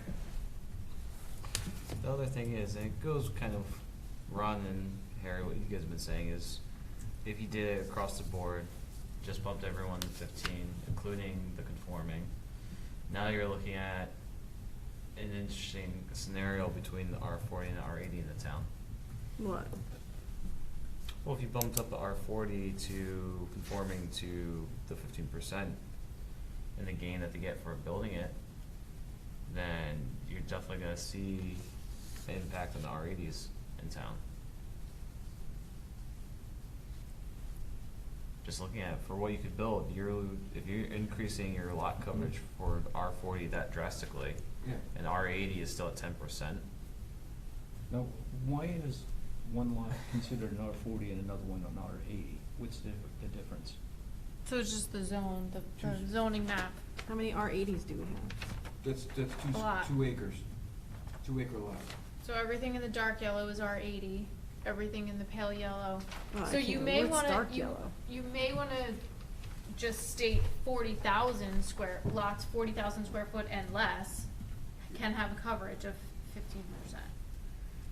No, These but are if we did that, then you're gonna see a drastic difference between what we have now between R40 and R80 to now, well, an R40 lot might be, I'm just saying hypothetical, might be a lot cheaper now. Oh, I could get that, but then I could get a house that's gonna be, I could add on to that and then add close to what I could typically do for an R80 and not have to pay the same amount for that right now. That's the scenario that you run into. But say that again?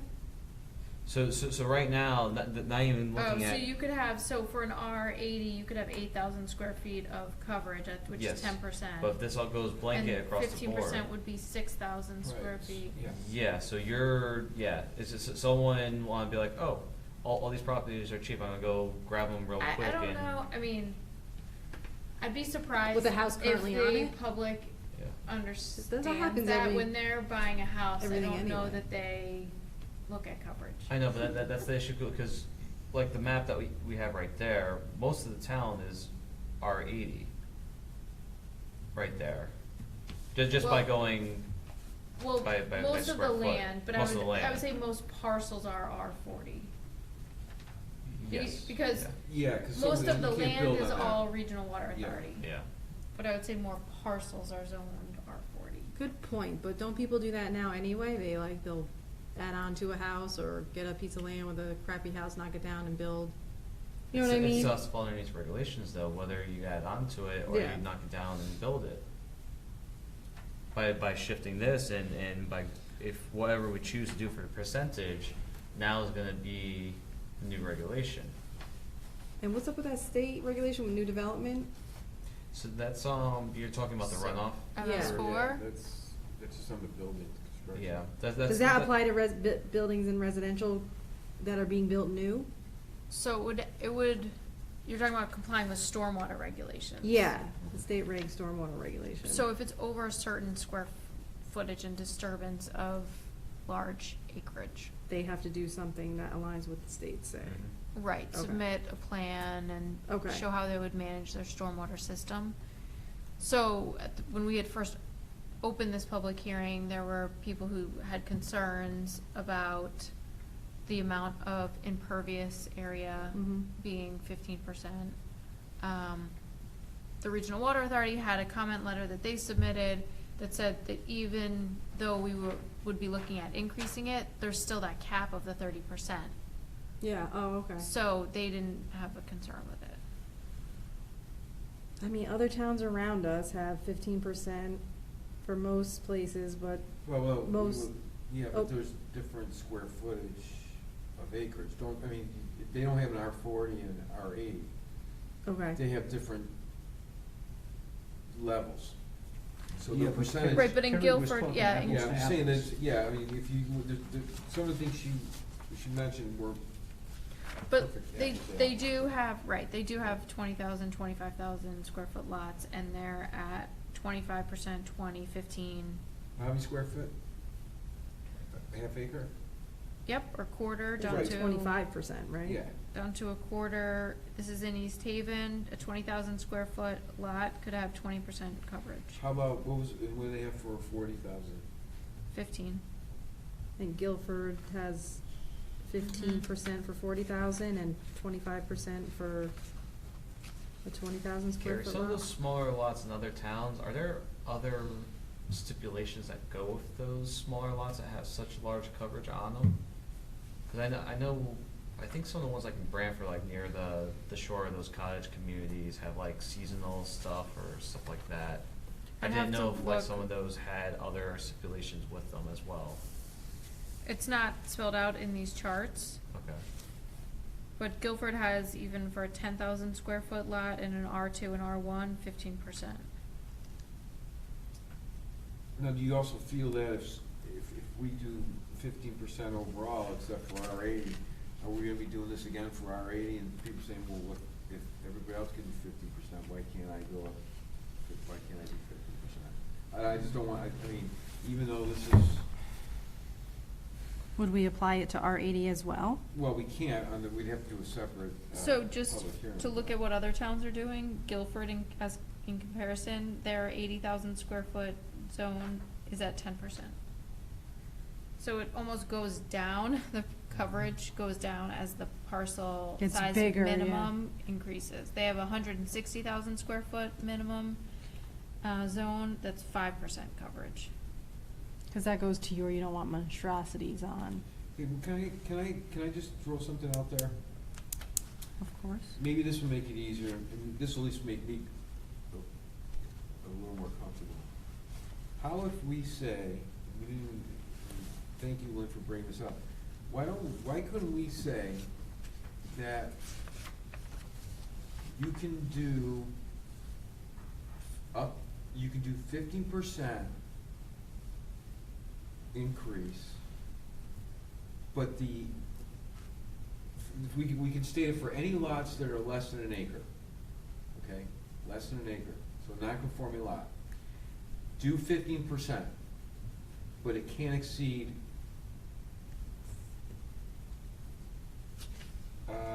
A conforming? it cannot exceed what would be for 4,000 square feet, the temp, you know what I mean? So it can't exceed that 4,000.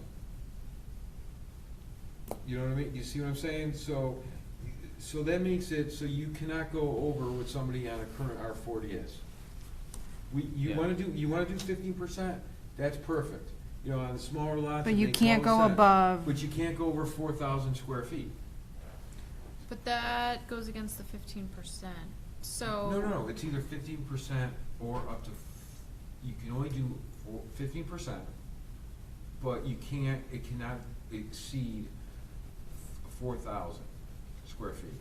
See what I'm saying? So what I'm saying Yeah, is. so if I have a parcel that's 0.7 of an acre. That makes sense. The most you can do is, it wouldn't be 50%. The So most you then can do- I couldn't do the 15%, which would be 4,575. Right, you can only go up Nope. to 4,000. You can't go up to 4,000. So that makes it That's a good in point. line with everybody else that's in R40. They can't do over 4,000. So we're saying you can go, you wanna increase you wanna go up, you go ahead, but you can't go up over 4,000. I like that. So that would be 15,000 across the board, but not to exceed 4,000 square feet. I just feel like you're penalizing somebody who has a conforming lot or a little bit above a conforming lot. Anybody who has 40,000 or more in the R40. They I feel wouldn't like count. you're penalizing them because you have this much land and therefore you can't have what somebody else has. That's why. No, they can't go over 4,000. They couldn't go Yeah, over. but by restricting them, you're not allowing them to do the 15% that everybody else can do because they have too much land. Their lot's too big. Then I'm like I said, what's the difference between 15 and 30%? I mean, the Well, numbers. because you're telling them 15%, and again, it's 15% of the lot size. Yeah, I just can't, I'll be perfectly clear. I mean, this is where I stand tonight, and I cannot change this unless there's something compelling. Doing 15% overall to even conforming lots, there's no variance has been on the conforming lots. And to see bigger houses go up, and then potentially people from R80 to come in and say, hey, well, you did 15% for everybody. I don't wanna change, this is for non-conforming, I don't wanna change just for the sake of changing. If there's a reason to change it, I'm all on board on that. I agree with that. But I mean, it's, like I said, it's been there for 50 years, and great point you put out there, I mean, I like the idea of just to slide everything over, but just to change that is. Without a compelling reason, I need something arbitrarily. more to make up my mind to change that, as I must say. I don't wanna say I'm closed-minded on that, but I need more on that, because it's just, the people who bought the acre knew it was 4,000 or 4,400, or with additional 4,000, so 4,400, right? No, 4,000. Well, they can go, yeah, so 4,000. But it just, the arbitrary change, I'm just having an issue with that. That's the only problem I have. And I'm saying that, so somebody that has a smaller lot, they can go larger than somebody has an existing lot, I mean, a conforming lot, and that's the one they shouldn't be able to do that. Maybe they can do kind of equal, close to it, but when they did purchase a lot, they knew there was only so much they can put on it. We're helping them out. Most people, when they purchase property, don't understand zoning. Oh, no, I understand that, but yeah. They don't. Yeah, no, I understand, I get you, you're right on that. They don't. But what I'm just saying is that making it so they can just completely make larger, That's a good point to say you cannot go bigger than 4,000. I have a problem with your concept in that if I'm in R40. Yep.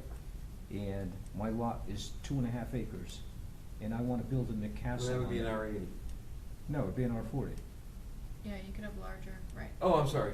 Well, Okay? yeah. So if I have 2.5 acres in an R40, Yeah. and I wanna build a McCastle on it. Right, What, you're saying I can't do it because right. you don't like large houses? No, well, that's, I'm not saying I don't like, that's regulations, I mean. Right, I exactly. The So we're changing the only thing is- regulations for. Right now, they could go up to 10%. Okay, they can go up to, So if they have 2 acres in the R40, and it's Yes, just they can- 10% across the board, so they could go up to, 8,000. Yeah. Yeah. So 8,000. they can build already, I mean, that's. okay, I thought R40 was restricted to 10% of 40,000. No, we were doing, it's no, right now, it's 10% of whatever your lot is. Right, we just use the Oh. assumption of R40 and 1 acre, we put those two together, I mean, that's, but, yeah. What's it like, on a conforming lot of 4,000, you build a raised ranch, what's the square footage of regular, or an average house?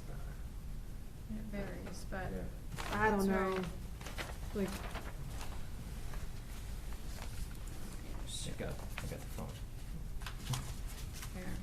Well, I So Ron, can are you these. okay with having what Harry proposed with the 15% up to, but not including the 40,000? So Not to it exceed did- 4,000. Yeah, up to 4,000. So you could still do your tier thing, however, use this chart to figure out how much you could go up to, but you can't exceed the 4,000. Yeah, we do 15, yeah, I mean, because I'm Yeah. looking at here, nothing, there's no lot coverage except for one that got close to 4,000, so I mean, it covers everybody. I mean, it covers everybody. average size of a ranch home is approximately 1,500 square feet. So that, I'm gonna make the assumption Raised that a ranch house. of a colonial. That an average, an average two-story house is gonna be somewhere around 3,000. Average colonial.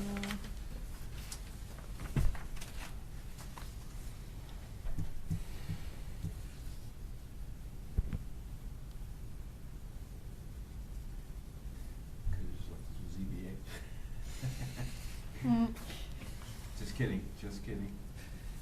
A colonial's 3,000 square, I don't know, it could range, but Yeah. we're not saying, so I agree that. There's some, couple of people in here where they had 20%, 17%. Like, people on a R40 right now don't have existing 4,000 square feet covered. So they can go bigger. Most, I'm sure, don't. I think that's what I'm forgetting. Right, it's the smaller lots. Yeah, that have taken up most of their land.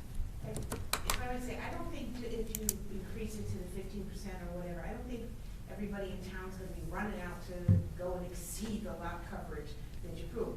Farmington Drive, the new subdivision up there is, I believe, R80 zoning. Is it I R80 think it's or R40. R40, oh, the R40. And those are big houses that are there, and they don't exceed the lot coverage. They're only usually about 7 to 8% on the lots with those bigger houses up there, and that's new construction. So they didn't build houses trying to exceed the 10% lot coverage that they have right now. So I don't think anybody's gonna go run out and, go, oh, I can go up to 4,000 square feet, I'm gonna go put that huge addition on my house, or knock down this house and build another one or something. It's for the ones that just want the simple additions, the extra garage, the deck, I don't think there's gonna be a ton of McMansions built in town. I mean, yeah, I do, like, I see Harry's point of just keeping it to the non-conforming, because that's what's driving this. There is a character to the town of, there is a lot of open space. We don't want it to get now filled with all these bigger. Other towns have bigger percentages for smaller and smaller percentages for bigger. So I think, like, the middle of the road of what we've been discussing is, 15% not exceeding the 4,000. I mean, we can even go higher than 15% if you wanted to. I'm just saying. No, that- I don't wanna No, go more than no, we I'm just chew. saying that's just a number that ran off the edge here, the last one we did, but doesn't mean we can't go bigger for those non-conforming. But the data driving it is this 13.3, 14.5, 12.9. I mean, we could even say, 13 or even 14% not to exceed. So why don't we? Like, look, this 17% went up on this variance in a .4 and got 2962. The only issue, I'll play Which devil's is- advocate for you, Tris, is, Please do, which is bigger than a if you .6. do go higher, you still have to meet total lot coverage of the 30% that includes Right. the driveway and anything else. Meaning that's also something that's kind of Well, they- regulating that's- this? Yeah. Yeah. Yeah. Yeah, so you can go higher, but you can't exceed this other Yeah, so. reg we have. And then, do we actually have numbers on, like, this list that Lynn presented us? That includes like the driveway coverage and everything else that would go to full coverage? 'Cause I'm curious. Those I'm not aware of variances since I've been here for total coverage, to exceed the 30%. Yeah. Which, I mean, Okay. that would be, 'Cause on some of that's these- extreme to have to calculate pavement, storage, and building. Yeah, I haven't come across that situation. okay. Only sleep on it. Continue with the 21st? Continue? Yeah. Yeah, so we could take, I mean, we can, yeah. I agree that something should be done versus nothing, Right. because. Yes, something should be done. Yeah, Lynn's Well, great. point is, it's a painful process for somebody who wants to expand, I mean. Well, and it's not egregious requests No, either. It's no, not right, like a 4-car garage request. Yeah. You look at these, like Frederick Street is a perfect example where the house is built without a garage and they're just looking for a garage I mean, this or place went up for a deck 20%. or a shed, and Yeah. they can't have that because the house, just the single-family house, is at or exceeds 10%. So Lynn, one thing that I also, I thought about after we did this here, is that what I like to do down the road is that if somehow somebody, how many times does somebody wants to put a shed, they don't have enough square feet? I'm sure that it could occur. So what I'd like to do is talk over the commission, but make another text amendment to whatever regulation, that if you have so many square foot shed, that's not a permanent structure, the one that, you drop a shed down and you don't count that, up to so many square feet. So like if it's a 10 or 12 by 12 or 12 by 20, whatever the number is, that if somebody wants a shed in their yard, we shouldn't be stopping people to consider that an addition. Now, if you're gonna build Permanent a structure, permanent that's good. type structure shed, now you gotta count it. But something that's temporary shed, that's something I like to take up and consider that, so that would maybe hopefully knock down some of this if we don't count that, so that might be helpful to somebody. But I know one example of somebody who came very close, because they have a shed in the back corner of their yard, and they wanted to put a deck, and it came very, very close. And he goes, well, I said, well, how do you mean close? And he goes, well, the shed. And I forgot about counting the shed. And he goes, yeah, I got the shed in the back. And it's not like, we shouldn't need, if it's a carport or something like that, it might be a little bit different. But a shed for storage that's less than a couple hundred square feet really should not be counted. That's just my thought right now, so wanna table this till the next meeting? Yeah, we got a little further. Can somebody just make a motion? I Say make a yes. motion to To continue November 21st? the public hearing for application 2019-7, text amendment about coverage to the regular meeting on November 21st. And thanks, Lynn, for pointing this out, because a lot of them are over 13. Yeah, that was 12, 13. super helpful. Thank you for bringing that up, yeah. Yeah, I'll second. yeah. All in favor? Aye. Aye. Thanks.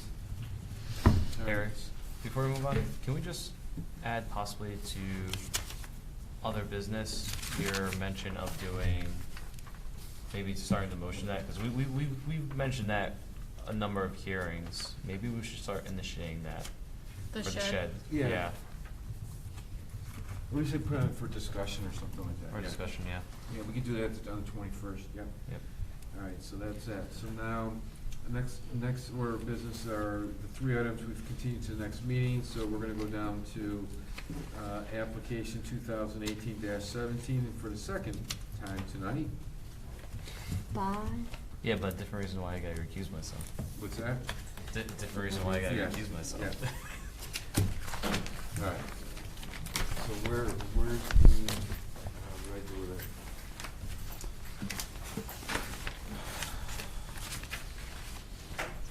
Okay. Okay, so in your packet, you have an email from Alex DeFrancisco to me. So there's a request for the commission to alter the hours of operation, modify them from the original approval.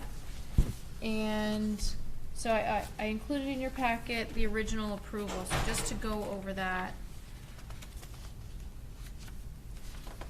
So, right, yes? Wait, are you on, you skip a section? Oh, the whole possible action? Oh, yeah, so I said those will all continue to the They're all 21st. continued? Yeah, yeah. Oh, wait, we wouldn't take action on A or B? Oh, Yeah. we're not taking any action tonight. Closing, Yeah, closing, we just closed them, right? Oh, Do you okay. need a motion on both of them? yeah, why don't you go through? What's that? Close, so, well, you already took that action. We already closed them.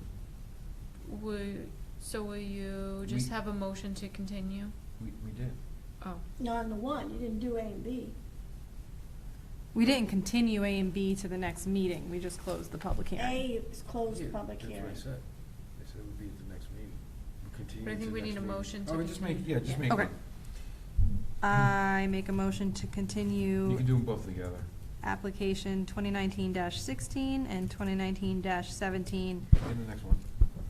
and 2019-7 to the next meeting, on the 21st of November. Right, you want a second?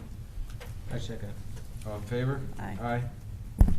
Any opposed? Seeing none, that passes 3-0. Sorry about that. okay, so, I believe in your packet, again, I had included the approval for 418 Forest Road, the brewery. The, approved hours were, for the retail component of the business, Monday through Thursday would be closed. Friday, hours would be 4 PM to 10 PM. Saturday, 12 PM to 10 PM. Sunday, 12 PM to 6 PM. And the request in the email that you had, that's in front of you, is to add Thursday from 4 PM to 9 PM, and to open on Saturdays instead of 12 noon would be 11 AM. And then also a request for holidays, and, Am I looking at the wrong thing? Mine says Thursday from 4 to 9, Friday from 4 to 9. so Friday is already approved, 4 to 10. So,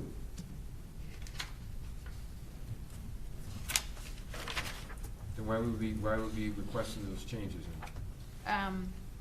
No, the changes are the holidays and adding Thursday. Right, so the original email, I don't think, it was realized that Friday already is approved from 4 to 10, so So it's just adding Thursday? it's adding Thursday from, which would be 4 to 4 to 9. 9. Saturday would be opening an hour earlier, and then the discussion about holidays. And that should be, there should be an email about that Yeah. here. The Monday, I got it. This one? this one actually, the Monday holiday, so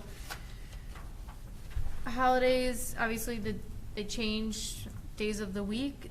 So Christmas Eve and New Year's Eve, for example, are on a Monday of this year, so Christmas Eve, which, again, retail hours are not, the approval does not include Monday hours of operation. This modification would allow for them to be open possibly on Mondays, on holidays, and the hours that they're requesting would be from noon to 6 PM, which would reflect the same hours as on a Sunday. What was that one for, Carrie? I'm sorry? Holidays, Yeah. Yeah. specifically, Yeah. talking about Christmas and New Year's, Christmas Eve. so I believe, generally it would be holidays, would be similar to Sunday hours, which, or not similar, would be Sunday hours from 12 to 6 p.m. with the exception of New Year's Eve to allow hours to midnight. Is that correct? And Wednesday, the Wednesday before Thanksgiving would also be grouped into that holiday category, because that's a big kind of night for people to be out. So that request would be from 12 to 6, so again, or, Well, Thanksgiving, Wednesday is 12 to 6? Wednesday before Thanksgiving is 12 to 6? Is that? no, You want me to speak? Or? yeah. Yeah, because Just that's to not. clarify. The Wednesday would be similar to our Thursday hours on that one. That's the only difference on that one. So 4 to 9. 4 to 9. Yes. How about this too? Since the next meeting's before Thanksgiving, do you want to list all the holidays, so then we can just throw it all in there? All the dates you want them in there? Well, that pretty much covers that. Well, I mean, you except got for- 4th of July, I mean, I just want to make, you know what I mean, I'm just saying there's a bunch of other holidays. Well, so that covers the floating holidays that were mentioned in there. See, I'm And so- I'm missing, I got 2 emails, I'm getting, Yeah, that's what I'm getting totally. confused on. I didn't see, This is the holiday. yeah, but that doesn't say New Year, doesn't So the only holiday. well, I mean, we should mention what holidays they are, that's all I'm saying, is, Yeah. you know. Right. Special hours of operation, holidays including federal, state holidays that fall on a Monday. But not least, but he's saying, but not limited it, so I just wanna say which holidays you wanna put in there, that's all. I mean, just to capture everything in it, that's all. I mean, I think it's, I don't. What are the hours of the floating holidays? Same as the holidays that are normally on Monday, so 12 to 6. 12 to 6. So Floating it holidays. essentially, So that would be a Sunday hours, hours. so it's that extra fill, but it's that during the day, it's not night hours, so it's not interfering, like if it's during like a week or something like that, with being open too late, like on a Monday, Wednesday, Right. Tuesday, stuff like that. But at the end of the floating holidays, like Christmas Eve, or like you mentioned, 4th of July, could be wherever. Now, if those holidays fall on our regular days of operation, then those are regular days of operation. But you have those holidays too that, if they fall outside of those basic hours of operation, then you potentially lose those, sales, because even though the text amendments for the vineyards and the farm breweries allow us to be open 7 days a week until midnight most of those nights, we're just limited to the hours that were granted to us. So, we're just trying to capice that, Yeah. grasp that.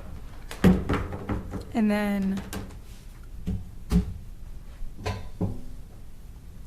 like, Martin Luther King, which is a Monday, you include to be open on that as well? That's a federal holiday. So all the federal federal holidays, the holidays that are recognized at the federal scale, that typically the post office, the town hall, they have off. Yep. Still, you see a lot of the vineyards and breweries around the Yep. state are open on that. People like a lot of those go out and celebrate, and that's why we kept Sunday hours. Yep. I think asking Sunday hours on those days is fairly reasonable, and allows people to patron a farm entity.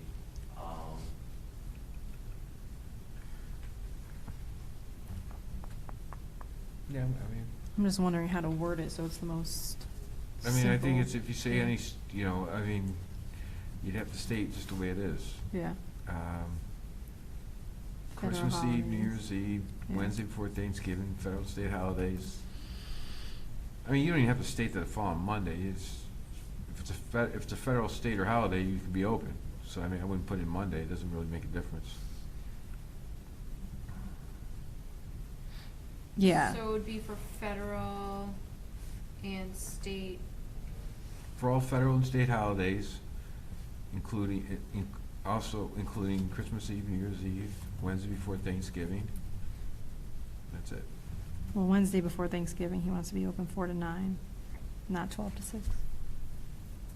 So that needs to be separate. No, And so- New Year's Eve till midnight. Yeah.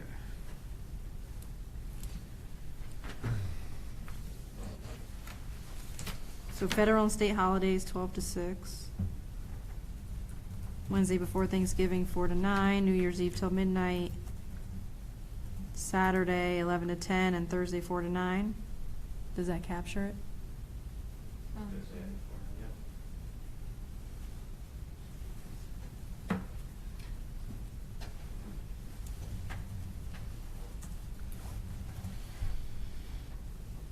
That seems fair. Keeping with the 12 to 6 schedule for the holidays. I see you have all the notes there, so you want to make the motion? No, Carrie's right. Carrie's right Carrie's too. running it? I just was trying to, how can this be Well, I'm gonna pass recorded this so to it's most Trish. simple?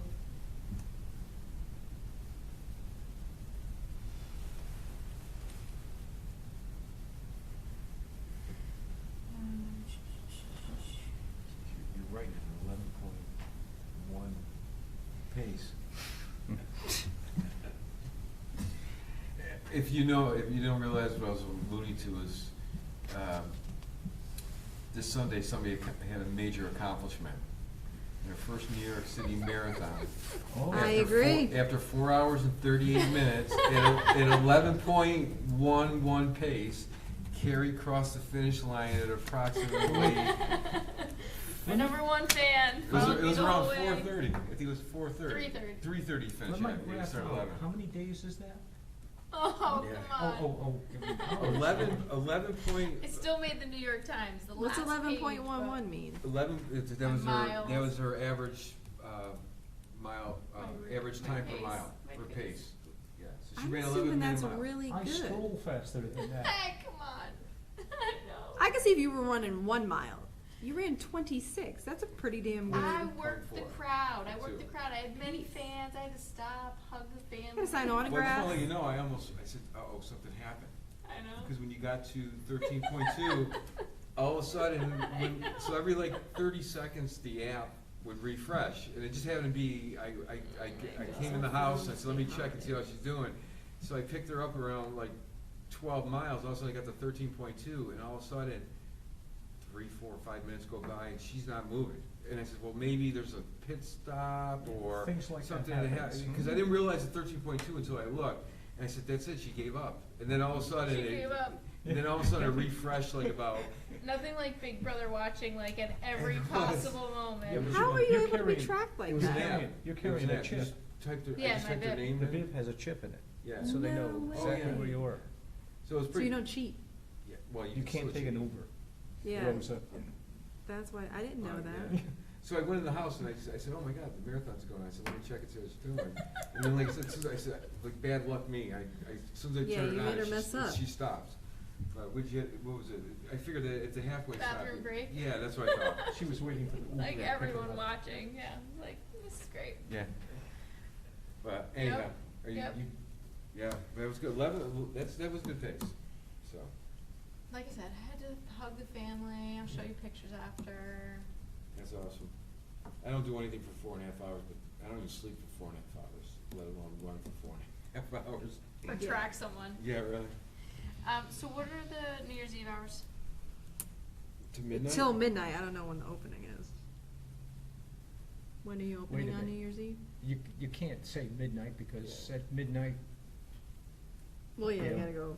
Well, 12:30. Midnight's the cutoff for serving. So obviously, before driving or getting out, it's like, well, all right, we're closed. Are you gonna toast it then? Yeah, you might as well say till 1. 12:30. yeah. Or at least 12:30. Yeah. 12:30, okay. 1. I mean, you're gonna say, put your Yeah. drink Well, in. no, retail it's- hours. no. Oh, it's It's retail retail hours. Yeah, 12:30. I mean, they could stay open a little longer if they want to, but they can't sell, he's not gonna sell after 12:30. So what time is opening on New Year's Eve?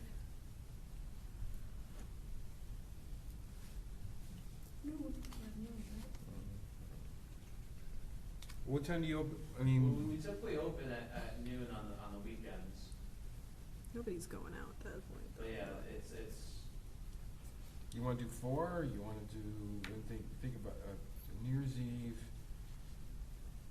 consistent, like during the weekdays would be 4, so Yeah. 4 is usually, you'll get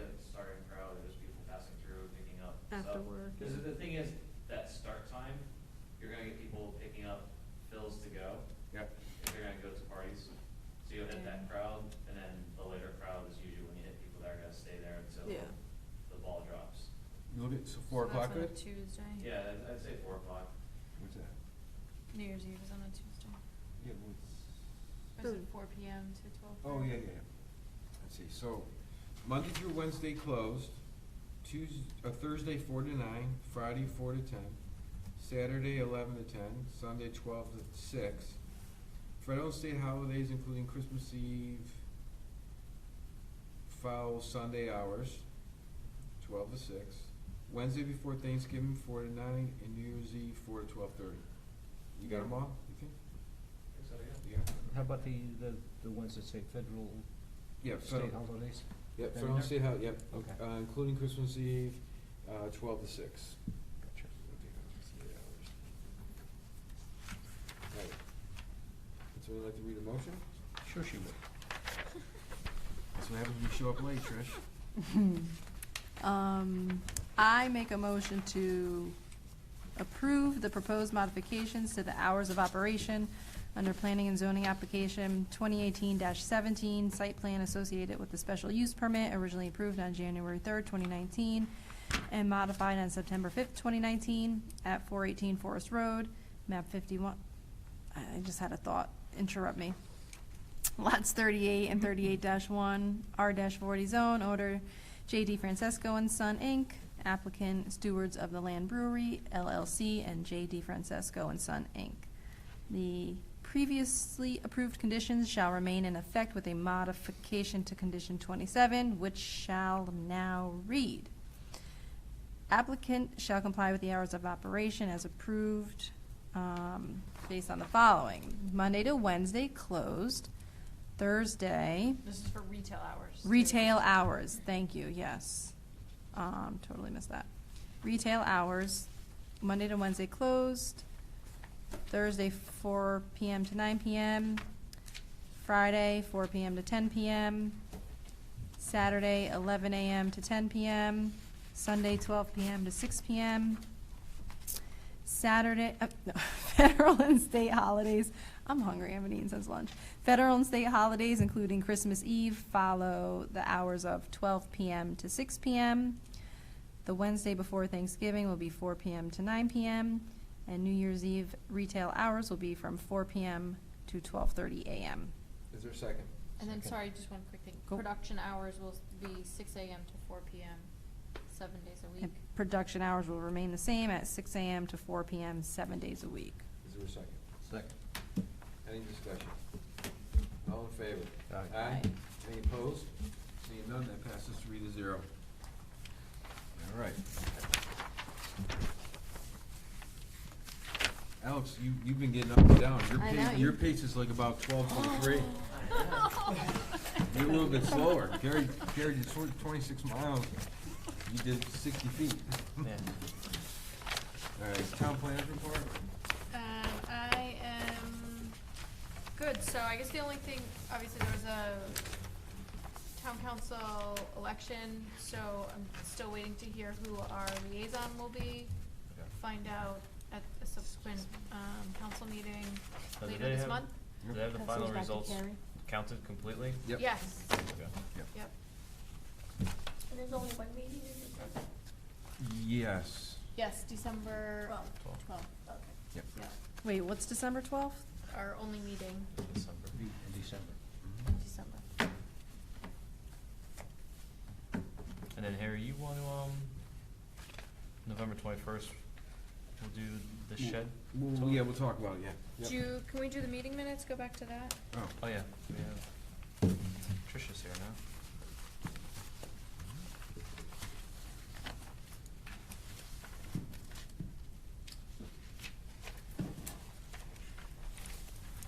All right, see, Bill was the only one that was not here, and he's still not here, so, all right. What do we have that day? Okay, we discussed that. Performance, yeah. Yeah, I'm good with that. Someone wants to make a motion? Unless you gotta read through them? You good, Ron? You good, Ron, or you want to keep perusing? We're good. All right. I'll make a motion to approve the minutes from October 17th. I second. Any discussion? Seeing none, all in favor? Aye. Any opposed? Seeing none, that passes 4-0. Okay. Anything else you got? Nope, that is everything. All right, Ron, it's your time. I motion we adjourn. I second. We're adjourned. Thank you.